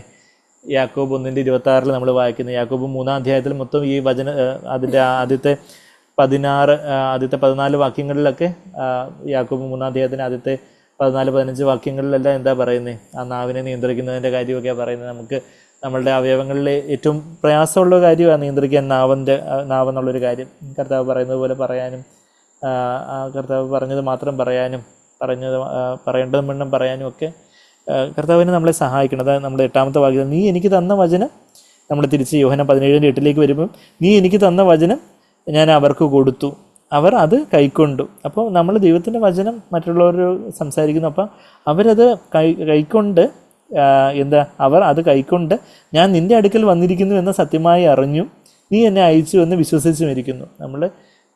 നമ്മളുടെ സ്വന്തമായിട്ടുള്ള വചനങ്ങൾ പറയുമ്പോൾ നമ്മളെ തന്നെ മഹത്വപ്പെടുത്തുന്നു, ആൾക്കാർ നമ്മളെ പുകഴ്ത്തുന്നു. എന്നാൽ ഇവിടെ യേശു പറയുക, ഞാൻ പിതാവിൻ്റെ വചനമാണ് കൊടുത്തേ, അതുകൊണ്ട് ഈ വചനം കൈക്കൊണ്ടപ്പം അവർക്ക് എന്ത് മനസ്സിലായി? കാര്യം കത്തി. ഇത് യേശുവിൻ്റെ വചനമല്ല, ഇത് പിതാവ് കൊടുത്ത വചനം. അങ്ങനെ പിതാവിനെ അവർ വിശ്വസിച്ചു ഇരിക്കുന്നു എന്നുള്ളതിലാണ് കർത്താവിൻ്റെ സന്തോഷം. അപ്പം അത് എത്ര വലിയൊരു, നമ്മൾ കർത്താവിൻ്റെ മക്കളെന്ന നിലയിൽ നമുക്ക് എത്ര വലിയൊരു മാതൃകയാണ്. നമ്മൾ സംസാരിക്കുന്ന വചനങ്ങൾ മറ്റുള്ളവർ കൈക്കൊള്ളുമ്പം അവർ യഥാർത്ഥത്തിൽ ഇത് നമുക്ക് ഈ വചനം തന്ന കർത്താവിനെ കൈക്കൊണ്ട് അവർ കർത്താവാണ് ഈ സഹോദരനെ, ഈ സഹോദരിക്ക് വചനവും പ്രത്യാശയും ആശ്വാസമൊക്കെ കൊടുത്തിരിക്കുന്നതെന്ന് കണ്ട് അവർ കർത്താവിൽ വിശ്വസിക്കുന്നവരായി മാറണം. അതാ നമുക്ക് അതിൽ നിന്ന് പഠിക്കാനുള്ള കാര്യങ്ങൾ. ഞാൻ നിൻ്റെ അടുക്കൽ വന്നിരിക്കുന്നുവെന്നും നിൻ്റെ അടുക്കൽ നിന്ന് വന്നിരിക്കുന്നുവെന്ന് സത്യമായി അറിഞ്ഞ് നീ എന്നെ അയച്ചു എന്ന് വിശ്വസിച്ചും ഇരിക്കുന്നു. അത് കഴിഞ്ഞിട്ട് പറയുക, എൻ്റെ 9-ാമത്തെ വാക്യം, ഞാൻ അവർക്ക് വേണ്ടി അപേക്ഷിക്കുന്നു. കർത്താവ് എല്ലാവർക്കും വേണ്ടി അപേക്ഷിക്കുന്നതായിട്ട് നമ്മളിവിടെ കാണുന്നില്ല. ലോകത്തിന് വേണ്ടി അല്ല, നീ എനിക്ക് തന്നിട്ടുള്ളവർ ലോകത്തിന് വേണ്ടി, ലോകത്തിൽ അനേകർ ഉണ്ട് എന്ന് കർത്താവ് സ്പെസിഫിക്കായിട്ട് പറയുക. ഞാൻ ഇവർക്ക് വേണ്ടി, ഈ 11 പേർക്ക് വേണ്ടി അപേക്ഷിക്കുന്നത്. എന്നിട്ട് പിന്നെ 20-ാമത്തെ വാക്യത്തിലേക്ക് വരുമ്പം ഈ 11 പേര് മാത്രമല്ല, ഇവർക്ക് വേണ്ടി മാത്രമല്ല, 20-ാമത്തെ വാക്യത്തിൽ ഇവരുടെ വചനത്താൽ എന്നിൽ വിശ്വസിക്കുവാനിരിക്കുന്നവർക്ക് വേണ്ടിയും ഞാൻ അപേക്ഷിക്കുന്നത്. അതായത് നമ്മളെല്ലാവരും, ഈ 11 പേരും ഈ 11 അപ്പോസ്തലന്മാരിലൂടെയാണ് പിന്നീട് ലോകമെമ്പാടും ദൈവത്തിൻ്റെ വചനം എത്തിയത്. അപ്പം ആ വചനത്തിലൂടെ എന്നിൽ വിശ്വസിക്കാനിരിക്കുന്നവർക്ക് വേണ്ടി ഞാൻ അപേക്ഷിക്കുന്നു. അപ്പോൾ ആ ഒരു കർത്താവിലേക്ക് അതുപോലെ കമ്മിറ്റഡ് ആവുന്നവർക്ക് വേണ്ടിയാണ് കർത്താവ് ഇവിടെ പ്രാർത്ഥിക്കുന്നതായിട്ട് നമ്മൾ കാണുന്നത്. നമുക്ക് ശരിയാണ്, ലോകത്തിൽ അനേകർ വിശ്വാസത്തിലേക്ക് വരാത്തവരുണ്ട്. അവർ വിശ്വാസത്തിലേക്ക് വരുന്നതിന് വേണ്ടി നമുക്ക് പ്രാർത്ഥിക്കാം. പക്ഷേ യഥാർത്ഥത്തിൽ ആരെ വിശ്വാസത്തിലേക്ക് വരുള്ളൂ? ദൈവത്തിന് മുന്നമേ അറിയാം ആരൊക്കെയാണ് ഈ ഒരു തീരുമാനം എടുക്കുന്നതെന്നുള്ള കാര്യം ദൈവത്തിന് മുന്നമേ അറിയാം. അപ്പം അവർക്ക് വേണ്ടി ദൈവമേ ആരെയൊക്കെ അങ്ങ് കണ്ടുവച്ചിട്ടുണ്ടോ അവരെല്ലാം കർത്താവേ എത്തിച്ചേരുവാനായിട്ടുള്ളൊരു പ്രാർത്ഥന. അതല്ലെങ്കിൽ ഞാൻ പ്രാർത്ഥിച്ചില്ലെങ്കിൽ എത്തിച്ചേരുത്തല്ലേന്ന് ചോദിച്ചാൽ നമുക്കൊരു കടമ ദൈവം ഏൽപ്പിച്ചിട്ടുണ്ട് മറ്റുള്ളവർക്ക് വേണ്ടി പ്രാർത്ഥിക്കാനായിട്ട്. എസ്പെഷ്യലി കർത്താവിന് വേണ്ടി കമ്മിറ്റ് ചെയ്ത് നമ്മുടെ കൂടെയുള്ള സഹോദരങ്ങൾക്കായിട്ട്. അതാ ലോകത്തിന് വേണ്ടിയല്ല ഞാൻ പ്രാർത്ഥിക്കുന്നത്, ഞാൻ അവർക്ക് വേണ്ടി ഈ 11 പേർക്ക് വേണ്ടി, അവർക്ക് അതിലൂടെ വിശ്വസിക്കാനിരിക്കുന്നവർക്ക് വേണ്ടി അപേക്ഷിക്കുന്ന, ലോകത്തിന് വേണ്ടിയല്ല. നീ എനിക്ക് തന്നിട്ടുള്ളവർ നിനക്കുള്ളവർ ആകൊണ്ട്. അതാ കർത്താവ് വീണ്ടും പറയുന്ന ഒരു കാര്യം നമ്മളത് കണ്ടായിരുന്നു 6-ാമത്തെ വാക്യത്തിലും 9-ാമത്തെ വാക്യത്തിലും. They were yours, they are yours. അവർ നിനക്കുള്ളവരായിരുന്നു 6-ാമത്തെ വാക്യം. 9-ാമത്തെ വാക്യത്തിൽ എനിക്ക് തന്നിട്ടുള്ളത് നിനക്കുള്ളവർ കൊണ്ട്. They are yours. ഇപ്പോഴും അവർ നിൻ്റെ തന്നെയാണ് പിതാവേ. അവർക്ക് വേണ്ടി ഇത്രയും ഞാൻ അപേക്ഷിക്കുന്നത്. നീ എനിക്ക് തന്നിട്ടുള്ളവർ നിനക്കുള്ളവരാണ്. ദേ ആർ യുവേഴ്സ്. അപ്പം ഇപ്പം നമ്മളുടെ കുഞ്ഞുങ്ങൾ നമുക്ക് എന്ത് വേണമെങ്കിലും പറയാനും എന്ത് വേണമെങ്കിലും അടിക്കാനും തൊഴിക്കാനും ചീത്ത വിളിക്കാനും ഉള്ളവരാണ് നമ്മുടെ കുഞ്ഞുങ്ങളല്ല. അവർ ദൈവം തന്നിട്ടുള്ളവരാണ്. ദൈവം നമുക്ക് തന്നിട്ടുള്ള കുഞ്ഞുങ്ങളാണ്. അവരെ ഒരു സമയത്തേക്ക് ദൈവം നമുക്ക് തന്നു. കർത്താവിനായിട്ട് അവരെ വളർത്തി അവരെ കർത്താവിനായിട്ട് പ്രസൻറ്റ് ചെയ്യേണ്ടതാണ്. അപ്പോൾ എന്ന് പറയുന്നത് പോലെ ആ ഒരു പിതാവിൻ്റെ ഹൃദയത്തോടെ യേശു പറഞ്ഞ ഇത് അവർ നിൻ്റേതായിരുന്നു, ഇപ്പോഴും അവർ നിൻ്റേതാ കർത്താവേ. അവരെ നിനക്കായിട്ട് ജീവിക്കാനായിട്ട് നീ എനിക്ക് തന്ന വചനം ഞാൻ അവർക്ക് കൊടുത്തു. നമ്മുടെ മക്കളെക്കുറിച്ചൊക്കെ നമുക്ക് അങ്ങനെ പറയാൻ സാധിക്കുവാണെങ്കിൽ, നമ്മുടെ സഭയിലുള്ള ആത്മീയ മക്കളെക്കുറിച്ച് നമുക്ക് അങ്ങനെ പറയാൻ സാധിക്കുവാണെങ്കിൽ എത്ര വലിയൊരു കാര്യമാണ് അത്. അവർ നിൻ്റേതാ. അതായത് അവർ എന്നെ ശുശ്രൂഷിക്കണം, അവർ എന്നെ ബഹുമാനിക്കണം, അങ്ങനെ അവർ എന്നെ എങ്ങനെ പറ്റിച്ചേർന്നിരിക്കണം അല്ല, മറിച്ച് അവർ യേശുവിൻ്റേതായിരുന്നു. അവർ യേശുവിൻ്റേതാണ് ഇപ്പോഴും. കർത്താവേ, അവർ അവിടുത്തെ വചനം പ്രമാണിക്കുന്നുണ്ടോ? ആ കാര്യത്തിൽ കർത്താവേ എൻ്റെ ഹൃദയഭാരം എന്ന് പറയുന്നത് യഥാർത്ഥത്തിലുള്ളൊരു ആത്മീയ പിതാവിൻ്റെ ഒരു സംസാരം. അതാ നമ്മൾ വായിക്കുന്നത്. നീ എനിക്ക് തന്നിട്ടുള്ളത് നിനക്കുള്ളവർ കൊണ്ട് അവർക്ക് വേണ്ടി ഇത്രയും ഞാൻ അപേക്ഷിക്കുന്നത്. എന്നിട്ട് പിന്നെ 10-ാമത്തെ വാക്യം കൂടെ വായിച്ച് ഞാനങ്ങ് നിർത്താം. എൻ്റേതെല്ലാം നിൻ്റേതും നിൻ്റേതെല്ലാം എൻ്റേതുമാകുന്നു. അത് കർത്താവിൻ്റെ ഒരു വലിയൊരു എക്സ്ചേഞ്ച് ആണെന്നുള്ളൊരു കാര്യം എപ്പോഴും നമ്മൾ സാഗ്ബേറിൽ നിന്ന് പലപ്പോഴും നമ്മൾ കേട്ടിട്ടുള്ളൊരു കാര്യം. All that I have is yours, all things that are mine are yours lord. ആദ്യം കർത്താവ് എല്ലാം അങ്ങ് ഒരു മനുഷ്യനായിട്ട് വന്ന കർത്താവ് എല്ലാം അങ്ങ് പിതാവിനായിട്ട് ഏൽപ്പിച്ചു കൊടുത്തു. അപ്പോൾ പിതാവിൻ്റെ സകല സമ്പൂർണ്ണതയും സകല സൽഗുണപൂർണ്ണതയും എല്ലാം യേശുവിനായിട്ടങ്ങ് ഏൽപ്പിച്ചു കൊടുത്തു. അതാ നമ്മളവിടെ വായിക്കുന്നത്. അവിടെ ഒരു വലിയൊരു എക്സ്ചേഞ്ചാണ് നടക്കുന്നത്. നമുക്കും പോസിബിളായിട്ടുള്ളൊരു എക്സ്ചേഞ്ചാണ്. എൻ്റേതെല്ലാം നിൻ്റേതും നിൻ്റേതെല്ലാം എൻ്റേതുമാകുന്നു. ശരിയാണ്, ക്രിസ്തുവിലുള്ള എല്ലാ ആത്മീയ അനുഗ്രഹങ്ങളാലും കർത്താവിൽ നമ്മളെ അനുഗ്രഹിച്ചിട്ടുണ്ട്. എഫീസർ 1:3-4 വാക്യങ്ങളിൽ അത് നമ്മൾ വായിക്കുന്നുണ്ട്. എന്നാൽ നമുക്ക് എപ്പോഴും അത് അപ്രോപ്രിയേറ്റ് ചെയ്യാൻ നമ്മുടെ ബാങ്ക് അക്കൗണ്ടിൽ വലിയ എമൗണ്ട് വന്ന് കിടപ്പുണ്ട്. പക്ഷേ നമുക്കത് എൻക്യാഷ് ചെയ്യണമെന്നുണ്ടെങ്കിൽ നമ്മളത് ഒപ്പിട്ട് വാങ്ങണം എന്ന് പറയുന്നത് പോലെ എല്ലാം കർത്താവ് നമുക്ക് തന്നിട്ടുണ്ട്. എന്നാൽ അത് നമ്മളുടേതായിട്ട് നമ്മൾ അനുഭവിക്കുന്ന എപ്പോഴാണെന്ന് ചോദിച്ചാൽ നമ്മളുടേതെല്ലാം കർത്താവിനായിട്ട് അങ്ങ് ഏൽപ്പിച്ചു കൊടുക്കും. എൻ്റേതായിട്ടുള്ളതെല്ലാം. അതാ നമ്മൾ 10-ാമത്തെ വാക്യത്തിൽ എൻ്റേതെല്ലാം നിൻ്റേതും. യേശു അങ്ങനെ ജീവിച്ചത്. എൻ്റേതായിട്ട് എനിക്കൊന്നുമില്ല കർത്താവ്, എൻ്റേതെല്ലാം നിൻ്റേതാ പിതാവേ. അപ്പം നിൻ്റേതെല്ലാം എൻ്റേതുവാ. അത് എത്ര വലിയൊരു എക്സ്ചേഞ്ചാണ് നമ്മളുടെ. അതായത് സാഗ്ബേർ പറഞ്ഞിട്ടുള്ള ഉദാഹരണത്തിൽ നിന്ന്, അതായത് ഒരു ബിഷപ്പ്കാരി പെങ്കൊച്ച് അതിൻ്റെ തകരപ്പാട്ടയിലൊരു ഇന്നിപ്പോൾ 5 പൈസയൊന്നും ഇല്ലല്ലോ, 1 രൂപ 2 രൂപ നാണയമായിട്ട് ഇരിക്കുകയാണ്. വലിയൊരു ധനവാനായിട്ടുള്ള രാജകുമാരൻ വന്നിട്ട് എനിക്ക് നിന്നെ വിവാഹം കഴിക്കണം, നമുക്ക് ജോയിൻ്റ് അക്കൗണ്ട് തുടങ്ങാം. അപ്പോൾ പറയും, അയ്യോ പറ്റത്തില്ല, എൻ്റെ 2 രൂപ നാണയം കിളിക്കാൻ പെട്ടിയിലുണ്ട്, അത് ഞാൻ ആർക്കും തരത്തില്ല എന്ന് പറഞ്ഞാൽ ഇദ്ദേഹത്തിൻ്റെ അവിടെ കോടികളുണ്ട് ഇദ്ദേഹത്തിൻ്റെ. അപ്പോൾ ഈ 2 രൂപ നാണയമായിട്ട് ജോയിൻ്റ് അക്കൗണ്ട് എന്ന് പറഞ്ഞാൽ അത് എത്ര വലിയൊരു ഭാഗ്യമാണ് ലോകപ്രകാരം പറയുവാണെങ്കിൽ. ഇന്ന് പറയുന്നവരെ വിശ്വസിക്കരുത്, പറ്റിക്കാനായിരിക്കും അങ്ങനെയുള്ളവർ പറയുന്നത്. പക്ഷേ ലോകപ്രകാരം അത് വലിയൊരു ഭാഗ്യമായിട്ട് കരുതുവാണെങ്കിൽ നമ്മൾ ആത്മീയമായിട്ട് നമ്മൾ ചിന്തിക്കുമ്പോൾ സ്വർഗത്തിൻ്റെ രാജകുമാരനായിട്ടുള്ള കർത്താവ് ഈ ഭൂമിയിലേക്ക് ഭൂമിയിലേക്ക് ഇറങ്ങി വന്ന് ഈ ഭിക്ഷപാത്രമായിട്ടിരിക്കുന്ന നമ്മളുമായിട്ടൊരു ജോയിൻ്റ് അക്കൗണ്ട് തുടങ്ങുക. പക്ഷേ കർത്താവ് പറയും, നിൻ്റെ എല്ലാം തന്നാൽ നിൻ്റെ ഈ 2 രൂപയും 1 രൂപ നാണയം 50 പൈസ ഇപ്പോൾ ഇല്ലെന്ന് തോന്നുന്നില്ലേ, ഏറ്റവും ചെറിയ നാണയങ്ങൾ തന്നാൽ എനിക്ക് ജോയിൻ്റ് അക്കൗണ്ട് തുടങ്ങാനൊക്കത്തുള്ളൂ. അപ്പോൾ നമ്മൾ പറയും, അത് തരാൻ പറ്റത്തില്ല, എനിക്ക് വലിയൊരു സാക്രിഫൈസ്, എൻ്റെ ഭയങ്കര ത്യാഗം, എനിക്ക് അത്രയും ത്യജിക്കാനൊന്നും പറ്റത്തില്ല. പക്ഷേ കർത്താവ് പറയും, ഇവിടെ കോടിക്കോടി സ്വർഗത്തിൻ്റെ കോടിക്കോടി എല്ലാ സമ്പത്തും നിൻ്റേതായിട്ട് ഞാൻ തരാൻ പോവുക. പക്ഷേ എന്നാലും നമ്മളത് എത്ര വലിയ കാര്യമാണ് കർത്താവ് ഓഫർ ചെയ്യുന്നതെന്നുള്ള കാര്യം നമുക്ക് മനസ്സിലാവാത്തതുകൊണ്ട് കർത്താവിൻ്റെ ആ ദിവ്യ സ്വഭാവമാണ് ഏറ്റവും വലിയ സമ്പത്ത്. അപ്പം അതാണ് ഓഫർ ചെയ്യുന്നതെന്നുള്ള കാര്യം മനസ്സിലാക്കാതെ നമ്മളുടെ 50 പൈസയും 1 രൂപയൊക്കെ പിടിച്ചുകൊണ്ട് നമ്മുടെ തകരപ്പാട്ടയും പിടിച്ചുകൊണ്ട് എനിക്ക് ഇങ്ങനെ ഇരുന്നാൽ മതി എന്ന് പറഞ്ഞാൽ അത് എത്ര വലിയൊരു ദൗർഭാഗ്യമായിരിക്കും. എന്നാൽ മറിച്ച് കർത്താവേ, അവിടുന്ന് തന്നെ ഈ സ്വർഗത്തിൻ്റെ രാജകുമാരനെ അവിടുന്ന് തന്നെ ഇത്രയധികം സ്നേഹിക്കുന്നു, ഞാൻ അങ്ങനെയൊക്കെയായിട്ട് എന്നെ തന്നെ തരുന്നു, എൻ്റേതായിട്ടുള്ള എല്ലാം നിൻ്റേതാണ്. യേശു കർത്താവ് മനുഷ്യനായിട്ട് ഈ ഭൂമിയിൽ വന്നപ്പം തൻ്റേതെല്ലാം പിതാവിൻ്റേതായിട്ട് കണ്ടു. അപ്പം പിതാവിൻ്റേതായിട്ടുള്ള എല്ലാം യേശുവിൻ്റേതായിട്ട് അത് ആ ഒരു ധൈര്യത്തോടെ കർത്താവ് ഭൂമിയിൽ ജീവിച്ച് തൊട്ടടുത്ത അധ്യായത്തിലൊക്കെ 19-ാം അധ്യായത്തിലൊക്കെ പിലാത്തോസിന് മുമ്പാകെ നിൽക്കുമ്പോഴൊക്കെ ആ ഒരു പിതാവിൻ്റെ എല്ലാം തൻ്റേതാണെന്നുള്ള ഒരു ആത്മീയ അധികാരത്തോടെ ആ 19-ാം അധ്യായത്തിൻ്റെ 11-ാമത്തെ വാക്യത്തിലെ മേലിൽ നിന്ന് നിനക്ക് കിട്ടിയിട്ടില്ല എങ്കിൽ എൻ്റെ മേൽ നിനക്കൊരു അധികാരം ഉണ്ടാകുകയില്ലായിരുന്നു, അതുകൊണ്ട് എൻ്റെ പക്കൽ ഏൽപ്പിച്ചവന് അധികം പാപമുണ്ടെന്ന് ഉത്തരം പറഞ്ഞു. അതായത് you'd have no authority over me unless it has been given you from above. പിലാത്തോസിനെ നോക്കി, തന്നെ ഇപ്പം ക്രൂശിലേറ്റാൻ അധികാരമായിട്ട് ഇരിക്കുന്ന ഒരു മനുഷ്യനെ നോക്കി കർത്താവ് വളരെ വളരെ സൗമ്യതയോടെ എന്നാൽ വളരെ ഫേമായിട്ട് ആ ഒരു ഗംഭീരത്തോടെ ആ ഒരു മാന്യതയോടെ ഡിഗ്നിറ്റിയോടെ കർത്താവ് പറയുക, എന്താ നിനക്ക് പിതാവ് തന്നിട്ടുള്ള അധികാരം അല്ലാതെ വേറൊന്നും ഇല്ല.